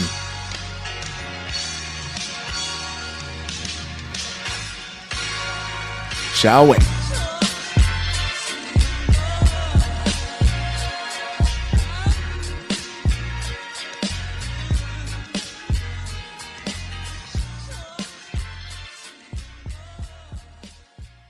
Oklahoma fisherman who thought friend was trying to feed him to Bigfoot convicted of murder. I actually caught this story back in July 2022, and I'm surprised to see that it took nearly 2 years to disposition this case because let's be honest here, in Oklahoma there are bison, there are white-tailed deer, there are feral pigs, there are wild turkeys and rabbits. It's a smorgasbord. Why the hell would Bigfoot sully his bourgeois palate eating Hank Hill and or Boonhauer? I mean, if you're an investigator, you just got to play the facts here. A man who claimed he killed his friend because he believed the victim was summoning Bigfoot was convicted of murder. How do you even summon Bigfoot? What do you draw a pentagram and leave Jack Link's jerky in the middle? Larry Doe Sanders was found guilty by an Oklahoma judge April 17th. According to reports, the Oklahoman, the Ada News, and KXII, Jimmy Knighton was strangled to death in July 2022 while out fishing with Sanders, the outlets reported. After waiving a right to a jury trial, Sanders' attorney reportedly claimed that his client had acted in self-defense. After seeing The Godfather 2, I am not going out on a boat with just one other person ever. The Oklahoman reported that Sanders claimed during testimony that while out noodling with Knighton, he had seen 3 Sasquatch-looking figures by the river. Noodling is catching catfish with your bare hands, so it definitely makes someone plenty strong enough to strangle another human being. But if you're a real investigator, if you're a serious detective, what do you do if your prime suspect tells you they saw 3 big feet hanging out by the river? Do you really have to send someone down there to try to get footprints, to try to pour plaster casts, to try to look for hair samples? What do you even do with that type of information? Witnesses for the prosecution testified that Sanders had said he believed Knighton was trying to kill him and send his body down the river as a sacrifice to Bigfoot, reported the Oklahoman. The paper reported that a forensic psychiatrist testified that Sanders was suffering from methamphetamine-induced psychosis. Now it all makes sense. Whenever you insert meth into the story, that's always the missing piece. And believe he was defending himself. Knighton died following a fight during which Sanders put him in a chokehold, KXII reported. The outlets report that Sanders faces up to life in prison without parole, and he deserves every last day of his sentence down to the second. Once meth enters the chat, who knows what this guy saw? He could have saw 3 deer, he could have saw 3 trees, he could have saw 3 other human beings. Me personally, if Sasquatch was really out there, he'd appreciate if you sent him a 12-point buck. Send him 1 or 2 of those up the river. Hell, send him a catfish. That's what you're out there doing already. But no, you killed your buddy. He trusted you out there. Next up, man who won Republican primary from jail convicted of voluntary manslaughter of his wife. Not another Republican with a violent crime. What the hell is going on? I just caught the story of a Kentucky candidate that was caught choking some kid out in Walmart. At this point, if you want gangsters, you might as well just start jumping them in behind your state capitol buildings. But the federal government does do a good job in letting local and state level figure out how they want to pick and choose their own officials. Like in Indiana, it's perfectly fine as long as you're only accused of a felony, but if you come back with a conviction or guilty verdict, you're disqualified. An Indiana man who once won a Republican Township Board primary while in jail on accusations he killed his wife was convicted of voluntary manslaughter. Andrew Wilhoit was arrested in connection with the death of his wife, Elizabeth Nikki Wilhoit, in March 2022. The Boone County Sheriff's Office said at the time, while incarcerated in jail, Andrew was one of 3 Republican candidates, all that stiff competition, who had advanced in a primary election for the Clinton Township Board. The race only drew 3 candidates. The Associated Press reported Nikki was found dead in a creek by Indiana State Police after co-workers reported her missing, people previously reported. Here's why I found this story interesting, and I'm not a legal expert, but voluntary manslaughter means there's a special circumstance, meaning you were provoked. It was a crime of passion. There was a split second where you might have lost your cool. You let your anger get the best of you. Okay, but why not call the authorities immediately after you cool down? Why hide the body? That doesn't sound like someone who lost control, who had a lapse in judgment. That sounds like someone who knew exactly what they did and knew that they couldn't afford to get caught for it. During the course of a domestic dispute, then 39-year-old Andrew N. Wilhoit, Elizabeth's husband, had allegedly struck her in the head with a blunt object, causing her to lose consciousness. State police said at the time, "Why didn't you call the ambulance immediately?" He then placed her into a vehicle and drove to a nearby creek where he dumped her body. That does not sound like someone who's not thinking clearly. Andrew was charged with murder. WTHR, the AP, and the Lebanon Reporter all reported, citing authorities, that he admitted to striking Nikki with a flower pot during an argument. My line of thinking is provocation calls for instant gratification. You did whatever you did at the moment. You flew off the handle. At the moment, you cracked this woman upside the head with a flower pot, but taking her body all the way out to a creek and hiding it means you're thinking about something way down the line. You're not thinking about what happened right now. WTHR reported at the time of her death, Nikki had just completed chemotherapy treatments for cancer and had filed for separation from Andrew. She was already fighting for her life. Jesus Christ. Andrew's trial began in April. The Lebanon Reporter reported that the jury was given the option to consider both murder and voluntary manslaughter. Andrew could face up to 30 years in prison following his conviction. I read this story earlier this afternoon and it sounded like murder to me then, and I'm reading it again this evening and it still sounds like murder. But what are your opinions? What are your comments on this? Do you think he should have got something a little bit stronger than voluntary manslaughter? Fun show, fun show, fun show. If you like what I'm doing here, if you like my podcast, subscribe, follow me wherever you're listening. Subscribe, follow me wherever you're watching. Subscribe to my new website, www.watchaeor.com. I'm adding new and old content to it every day. If you would like to make a donation, my Cash App, my PayPal, my Buy Me a Coffee, all that info is up on the website, www.watchaeor.com. That being said, I'm going to wrap this one up, but I'll be sure to talk to you guys very, very soon. Jusqu'à la prochaine fois.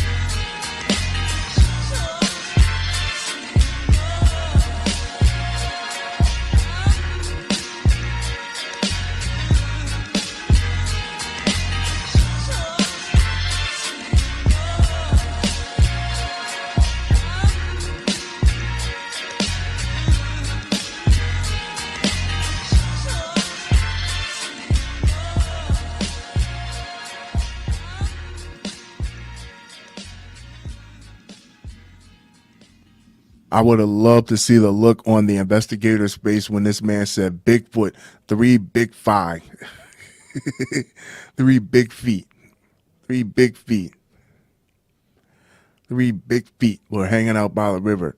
Bigfoot. It's plural, big feet.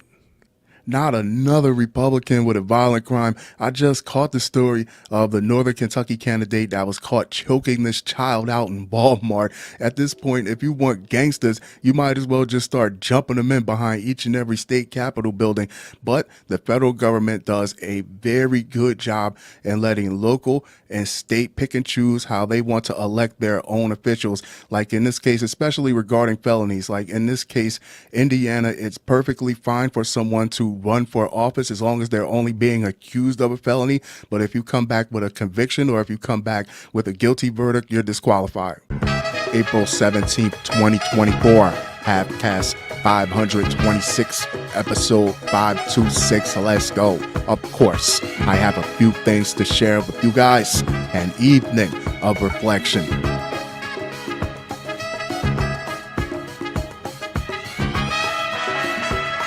shall we?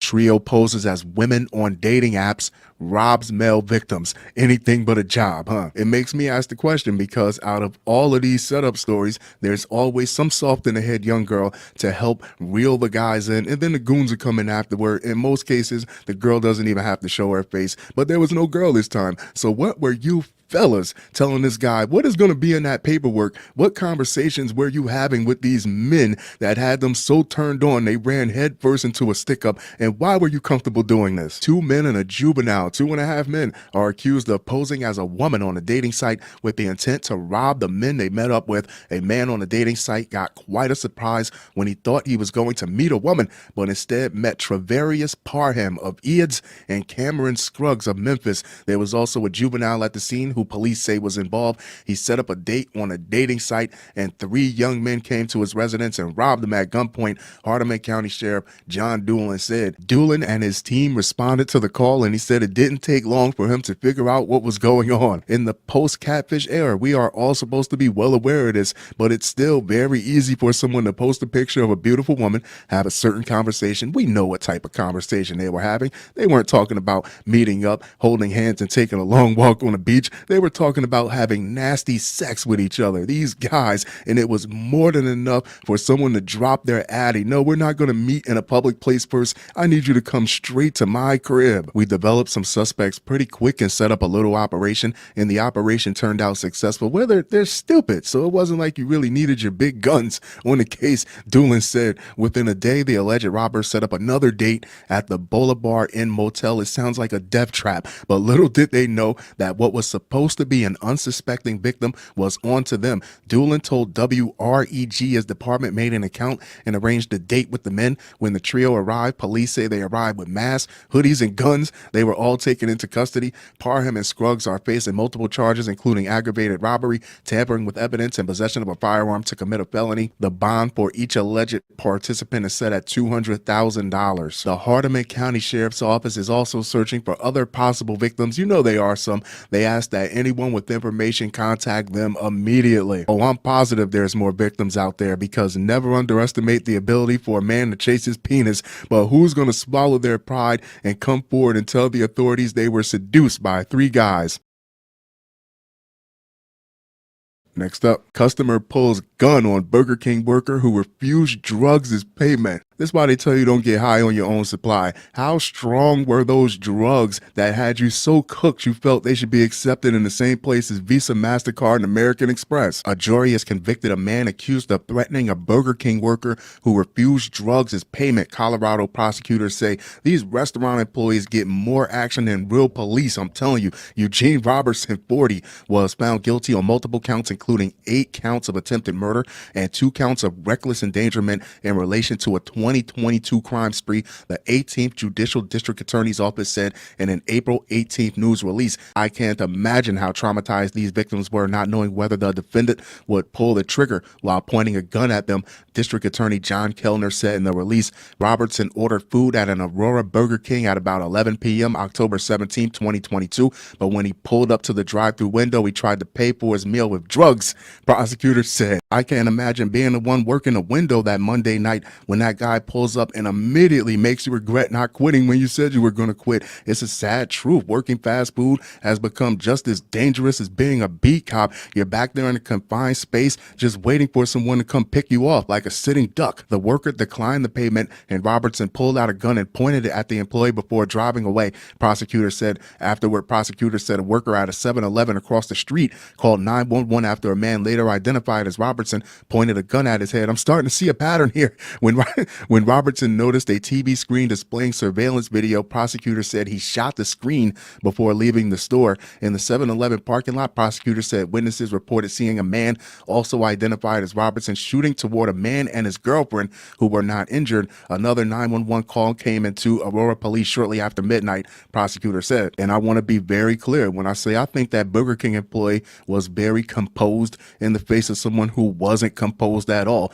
But for the sake of entertainment, let's ask the question, what if that Burger King employee would have said, hey, no, you keep the drugs, just take the food and get out of here? Do you think, I want to hear your opinions on this, do you think this guy would have continued to carry on throughout the night, or would he have just took his soggy Whopper and chicken fries and went home? The woman told the dispatcher that a friend she knew as Eugene was knocking on her door, and when she refused to open the door, he fired shots, prosecutors said. How many bullets does Eugene have? The woman and others inside the apartment were not hurt, according to prosecutors. As officers searched the apartment complex following the shooting, prosecutors said they saw Robertson, who ran and hid behind some bushes before he was taken into custody. He gotta be high. He gotta be whacked out of his mind on something. What, did he smoke the money, get hungry, and try to buy food with the drugs? This defendant endangered countless lives that night by recklessly firing a gun. Senior Deputy District Attorney Taylor McCreary said in the release, it's a miracle no one was seriously hurt or killed. Absolutely. Robertson, when he had a busy night, Robertson, who is expected to appear in court on August 9th for sentencing,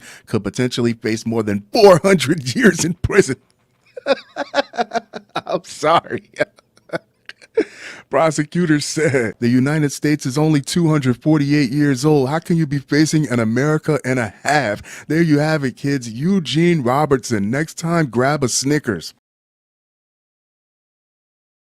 Fun show, fun show, fun show. If you like what I'm doing here, if you like my podcast, subscribe, follow me wherever you're listening, subscribe, follow me wherever you're watching.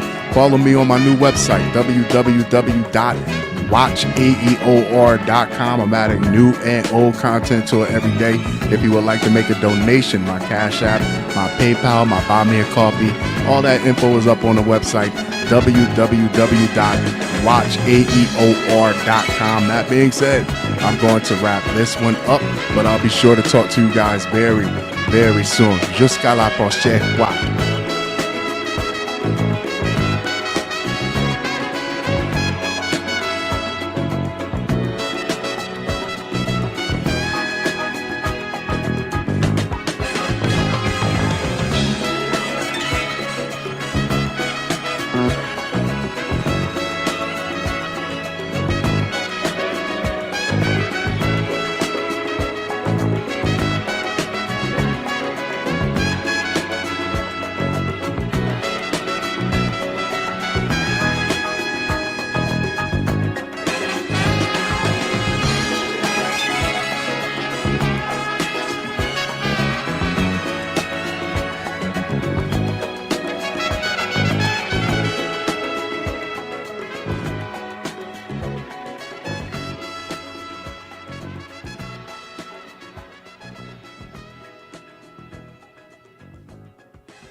The United States is only 248 years old. How can you be facing an America and a half? I can't imagine being the one working the window that Monday night when this guy pulls up and immediately makes you regret not quitting when you said you were going to quit. It's a sad truth. Working fast food has become just as dangerous as working as a beat cop. You're back there in a confined space like a sitting duck, just waiting for a disgruntled customer. I can't imagine how traumatized these victims were, not knowing whether Holy shit.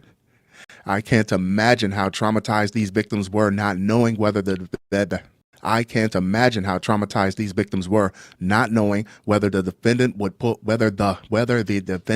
I can't imagine how traumatized these victims were, not knowing whether the defendant What, did you smoke the money, get the munchies, and try to buy food with the drugs? April 14th, 2024. Halfcast 525, episode 525. Let's go. Of course, I have a few things to share with you guys. An evening of reflection.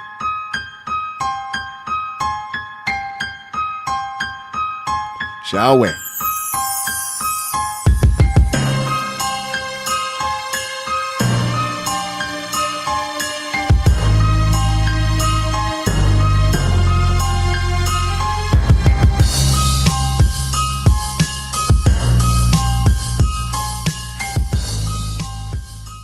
Man sentenced for putting antifreeze in newborn daughter's breast milk, South Fulton police say. I've caught some wild stories. I search for wild stories. That's what I do. I've done commentary on well over 1,000 articles of all shapes, sizes, of all topics of discussion, but this man right here has to be the biggest coward in published media history. There is nothing honorable about him. He has zero redeeming qualities. I hope his cell has bed bugs for the next 40 plus years. You milk dud head ass scum sucking piece of human garbage. Let's get to the story. A South Fulton man is facing 50 years in prison for poisoning his newborn. City of South Fulton Police Department says Curtis Jack was found guilty on multiple counts, including attempted murder. On October 1st, 2020, police said Jack picked up bottles of breast milk from the mother of his child, who was hospitalized after giving birth to their daughter on September 24th, 2020. After he delivered the breast milk to the child's grandmother, who was also caring for the woman's other daughter, the child became critically ill within 24 hours, suspected of being poisoned. Jack admitted to adding antifreeze to the breast milk, according to South Fulton Police Department detectives. Whatever you want to call it, luck, you want to call it divine intervention, because the baby survived. The baby is okay. And antifreeze in the smallest amounts can kill an adult human being. But let's get back to this coward. You're a grown-ass man sleeping with another grown woman with no birth control between the two of you. What did you think was going to happen? And you refused to take the smallest measure of accountability, and instead your penalty is going to far exceed what would have happened to you if you just would have stepped into the role that would have been required of you. During the trial, the state presented testimonies from the child's mother, grandmother, law enforcement officers, and medical experts, including demonstration of how easy it was to poison the breast milk. It's just an evil way to go about things. The mother and Jack had been together since January 2020. A separate article said they were also co-workers at some point. Police said Jack had previously insisted that the woman terminate her pregnancy. The jury found Jack guilty on all counts, and he was sentenced to 50 years with 40 years to serve in custody. So a separate article said he was crying like a bitch to this girl to get an abortion,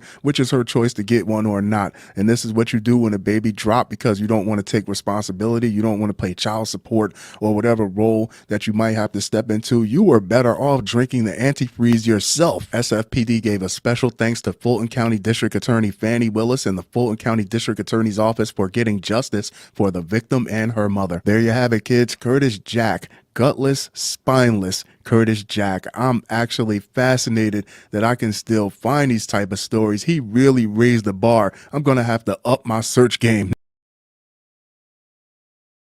Ex-wife pays hitman with diamond ring to kill woman living with ex-husband, feds say. Whoa, whoa, whoa. I'm going to use a very rough piece of terminology in hopes that this really sinks in. Happy. What if he's legitimately happy? That doesn't mean anything to you. You know what's more disrespectful than anything? That she didn't even include him in the hit job. Like, as soon as she gets that home wrecking hussy out of the way, he'll fall right back in the line, no questions asked. A woman believed her family was ruined by her ex-husband's affair with another woman and tried hiring a hitman to make her disappear completely. There's no such thing as hitman, according to federal court documents. I just want her gone and not ruining my family no more, the Idaho resident wrote in messages to the hitman, who was actually an undercover agent. Big surprise. Last May, court documents show Deanne Parkin met with the agent in June to provide a payment to have the woman killed, according to an affidavit which says she paid with a diamond ring she said was worth $1,500, as well as $100 in cash. When the agent posing as the hitman asked Parkin if she hoped her ex-husband would come back to her after the job was completed, Parkin said, "Yeah, that would be nice." An affidavit says. Could she have really been that arrogant? Are women really that arrogant to believe that if something was to happen to this man's new woman, that she would really get him back by default? He would come running back to her like if some tragic accident, some Final Destination, brake lines cut freak accident was to happen, and she showed up on his doorstep the next day, bags packed. You wouldn't find that odd? I would find that very odd. She was arrested after the meeting. I guess we'll never find out, will we? Federal prosecutors said on January 9th, Parkin pleaded guilty to the use of interstate commerce facilities in the commission of murder for hire, according to prosecutors. Now, Parkin, a 31-year-old Obit resident, she's still young, has been sentenced to 7 years and 6 months in prison. The U.S. Attorney's Office for the District of Ohio announced in April 12th news release Obit is about a 330-mile drive southeast from Boise. A federal defender appointed to represent Parkin didn't immediately respond to a request for comment from McClatchy News on April 15th. What can the federal defender possibly say to make this look any better? What, come out like a boxing coach at a press conference? Yeah, she took a couple hits early in the case. She really doesn't like to lose. She's very competitive, and she really feels like that home-wrecking heifer has no claim to the title of her ex-husband. On May 23rd, a source alerted agents with the Bureau of Alcohol, Tobacco, and Firearms and Explosives, now explosive to ATFE, that Parkin was reportedly soliciting a murder. According to prosecutors, the source runs a parody website offering murder for hire services. According to the affidavit, it's so hilarious, it's almost unbelievable that this is common. Parkin submitted a request to make a woman go away over the website. The affidavit says she included the name and address of the woman who lived with Parkin's ex-husband in an apartment in Wyoming. According to the affidavit, I would like her to stay away from my husband and my family, Parkin wrote in her submission to the website. According to the affidavit, and explained the woman helped ruin our family and broken it up with her drug abuse and her prostitution services. Damn, Parkin has separated from her husband 2 years earlier in 2021 after 8 years of marriage, according to prosecutors. All I hear is me, me, me. I'm the villain today. It feels good. And we don't know if this woman is a prostitute. It's not impossible. It's not unlikely. But all that means is that you lost your husband to a prostitute, which is a card that I would have had tucked deep, deep down in the deck. In her emails to the website's administrator from May 14th to May 22nd, Parkin displayed persistence and urgency in securing the services to murder. Prosecutors wrote ahead of sentencing, take her to another continent or make her disappear completely where no one hears from her again. Anything to make her go away for $1,500. Anything to make her go away for good. Please and thank you, one of Parkin's emails said. According to the affidavit, on May 23rd, Parkin began messaging the undercover agent, believing they were a hitman. Prosecutors said over the messaging platform WhatsApp, which is basically police precinct messaging on your phone. She told the agent she was willing to do anything about the woman and said she would make whatever payments I can. According to the affidavit, Parkin also said she didn't care if the woman were in a 6-foot hole. According to the affidavit, I would be terrified if she really got this woman clipped and then moved back in with the husband and everything was supposed to be patched up. Then she realizes that the other woman was never the problem. It was the husband the whole time. Now he has to go. What happens then? On June 6, Parkin agreed to meet the undercover agent who recorded their conversation. The affidavit says, in discussing a method to kill the woman, Parkin suggested whatever is easiest. According to the affidavit, when the undercover agent mentioned the woman's child, Parkin was calloused in her attitude toward the potential of the woman's minor child being harmed. Prosecutors wrote in a sentencing memorandum, honestly, this may be bad of me, it is, but I could care less if anything happens to the kid. Parkin told the agent. According to the affidavit, I don't know your preference on kids. The next day, Parkin met with the agent again and gave the diamond ring, $100, and promised to provide further payments to kill the woman, according to prosecutors. In all of the murder for hire stories that I've caught, the agent posing as the hitman or whoever's posing as the hitman always gives the person multiple chances, more than 3, at least 3 chances to have a change of heart. Now, I don't know if that's for a personal standpoint, giving them a chance to back off, or it's for a legal standpoint, so it's not viewed as some sort of entrapment. Maybe it's a little bit of both. After their meeting ended, Parkin was arrested. The affidavit says, how could someone be so blind by what they want and by rage that they don't see this coming? She wanted to permanently remove the woman from her family's life. That home-wrecking floozy stole her man with her steak and her BJ, citing the target's destructive behaviors, including drug abuse and negative impact on her own family due to an affair with Parkin's husband. Prosecutors wrote in the sentencing memorandum, Parkin's prison sentence will be followed by 3 years of supervised release. According to prosecutors, the act of murder is in itself a heinous crime. ATF Seattle Special Agent in Charge Jonathan Blyce said in a statement, but the act of attempting to hire someone to commit murder is that much more egregious. There you have it, kids. Deanne Parkin. Don't let your side chick turn your main chick into that type of villain. Fun show, fun show, fun show. If you like what I'm doing here, if you like my podcast, subscribe, follow me wherever you're listening. Subscribe, follow me wherever you're watching. Subscribe to my new website, www.watchaeor.com. I'm adding new and old content to it every day. If you would like to make a donation, my Cash App, my PayPal, my Buy Me a Coffee, all that info is up on the website, www.watchaeor.com. That being said, I'm going to wrap this one up, but I'll be sure to talk to you guys very, very soon. Jusqu'à la prochaine fois.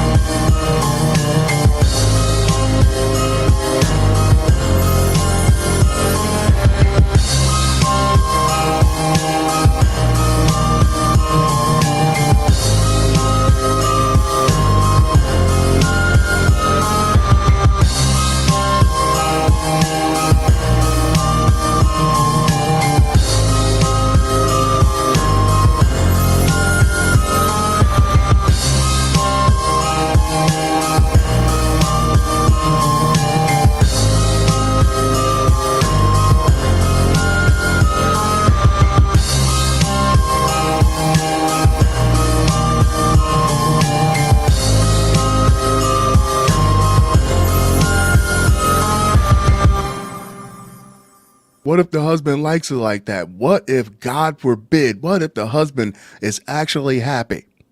I'm going to use a very harsh word here because that's the only way I could get it through to you. What if he's happy? April 11th, 2024, Halfcast 524, episode 524. Let's go. Of course, I have a few things to share with you guys. An evening of reflection. Shall we?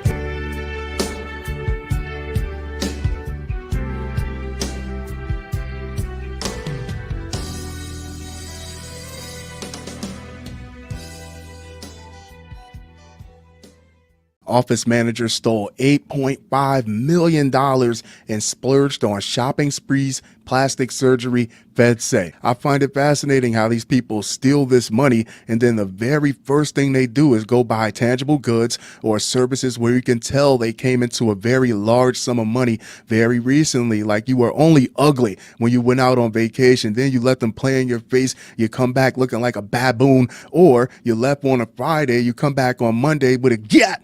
Like nobody's supposed to recognize that. A woman accused of embezzling more than $8.5 million from her employer to bankroll her lavish lifestyle is headed to prison. Federal officials say the 60-year-old from St. Petersburg, Florida, was given a 6-year sentence Monday, April 8th, after pleading guilty to wire fraud late last year. The U.S. Attorney's Office for the Northern District of Georgia said in a news release, McClatchy News reached out to her attorney for a comment April 10th and was awaiting a response. While working as the office manager and executive assistant for a yard management services company in Alpharetta, Georgia, the woman used company credit cards for family trips overseas, plastic surgery, and other exorbitant purchases, prosecutors said. A plastic surgery, a modest collection of very high-end handbags, a family trip overseas. Any one of these things would have flew under the radar. After all, it only looks like you're trying to enjoy what life has to offer, that you like fine things. But no, it works one time, you get greedy. Now you want to dip everything in gold. Oh God, here comes the feds. Her spending spree included a resort wedding for her daughter that cost upwards of $172,000 and spending more than $600,000 on designer handbags. See, I said it was a modest collection of high-end handbags. I was being modest when I said it was modest. And other items at Saks Fifth Avenue, according to the U.S. Attorney's Office. She also spent over $238,000 on tickets to sporting events, including the Kentucky Derby, the Masters, and the Stanley Cup Finals. According to the release, investigators said from 2015 to 2025 years is not a long time to spend all that money. The woman charged the purchases to her employer's credit card and made them refund her personal credit card for the purchases she made. I can only imagine how many employees were low-key frustrated looking at her go on all these trips, walk in the door with all these handbags and asking themselves around the water cooler, when are they going to sit me down and talk about a raise? When are they going to sit me down and talk about compensating me a little bit more? She's living a dream out here. She worked in a position of trust for a company that expected her to honor that trust. Carrie Farley, special agent in charge of FBI Atlanta, said in the release, absolute power corrupts absolutely. Instead, she chose to abuse it, and her personal greed not only hurt the company, but everyone who worked for them. I know people were saying, where the hell are the raises? The woman coded and approved the purchases, sometimes passing them off as legitimate expenses such as newspaper ads, according to prosecutors. She further hid her scheme by spreading the charges across different job sites. Authorities said her 6-year sentence will be followed by 3 years of supervised release. Prosecutors said she was also ordered to pay over $8.6 million in restitution. Every cloud has a silver lining, because at 60 years old, waiting for her to pay you all $8.6 million of that money is probably never going to happen. Joke's on you. Next up, nunchuck-wielding maniac attacks podcaster is promptly cut loose by NYC judge who also freed alleged subway assailant. The Big Apple. What the hell is happening over there? It's like New York's been soft ever since Snoop came through and crushed the buildings. These people are literally throwing boulders at your prisons, and prosecution has become such an exclusive nightclub that nothing short, not even murder, can get them on the list to get in the door. A nunchuck-wielding nut job, sounds like a Halloween costume, with a lengthy rap sheet attacked a podcaster in Midtown, but was promptly cut loose with no bail by a Manhattan judge, the Post has learned. Brian Kenyatta, 50, apparently left podcaster Stevie Lou with a fractured arm in the unprovoked attack at 7th Avenue and 35th Street around noon March 12th, broad daylight. After following Lou and screaming, "F you, I'm going to F you up," the victim said on a podcast. But Kenyatta, who has 12 prior arrests, was put back on the streets Tuesday on supervised release by Judge Marva Brown, the same judge who made headlines 2 months ago for setting another alleged violent attacker free. Brown previously freed Amira Hunter, who was accused of bashing a subway cellist in the head with a metal bottle. I remember that story. And you might say, hey, they signed that crappy bail reform bill back in 2019, 2020, and you would be correct. That is a large part of the problem. New York City's always been a cesspool, but at least they had a few stopgap measures, a few band-aids, if you will, but it's still ultimately up to a judge. It's up to a judge's discretion to decide if they want to detain someone or even give them a bail in the event that they feel someone is a risk to the public or a flight risk, regardless of the bail reform statute that might be in place. Kenyatta attacked after allegedly following Lou and threatening him, the victim said on an MLC podcast episode. So I was like, okay, buddy, why don't you get the F out of here, said Lou, 41. Instead, Kenyatta whipped out a pair of nunchucks and swung for his face, and everybody was kung fu fighting. Sorry, he was swinging for my head, and I raised my arm to block it, Lou of New Rochelle told the podcast. He said police responded quickly and gave chase, but Kenyatta got away. How can a nunchuck flailing weirdo beat you on foot unless he really is a ninja? The NYPD zeroed in on him Monday and charged him with felony assault and criminal possession of a weapon, police sources told the Post. At his Manhattan criminal court arraignment, prosecutors requested Brown set cash bail at $100,000. Prosecutors are doing their job, but the judge struck it down, instead freeing Kenyatta, who has a previous conviction for assault as a hate crime. You got people who've been living in the roughest parts of New York City for 30 plus, 40 plus years when they was real goons, real killers. Now you got people afraid to go to the grocery store because they might get punched in the jaw. They might get pushed off the subway. I guess it's safe to say the goons were the real ones keeping these type of weirdos off the streets. And if you're a judge, what the hell did you become a judge for if you're not going to use your authority to try to keep these weirdos off the streets or to try to help people? What are you afraid of? Fun show, fun show, fun show. If you like what I'm doing here, if you like my podcast, subscribe wherever you're listening, subscribe wherever you're watching, hit that follow button. Don't forget to subscribe to my new website, www.watchaeor.com. I'm adding new and old content to it every day. If you want to make a donation, my Cash App, my PayPal, my Buy Me a Coffee, all that info is up on the new website, www.watchaeor.com. That being said, I'm going to wrap this one up, but I'll be sure to talk to you guys very, very soon. Jusqu'à la prochaine fois.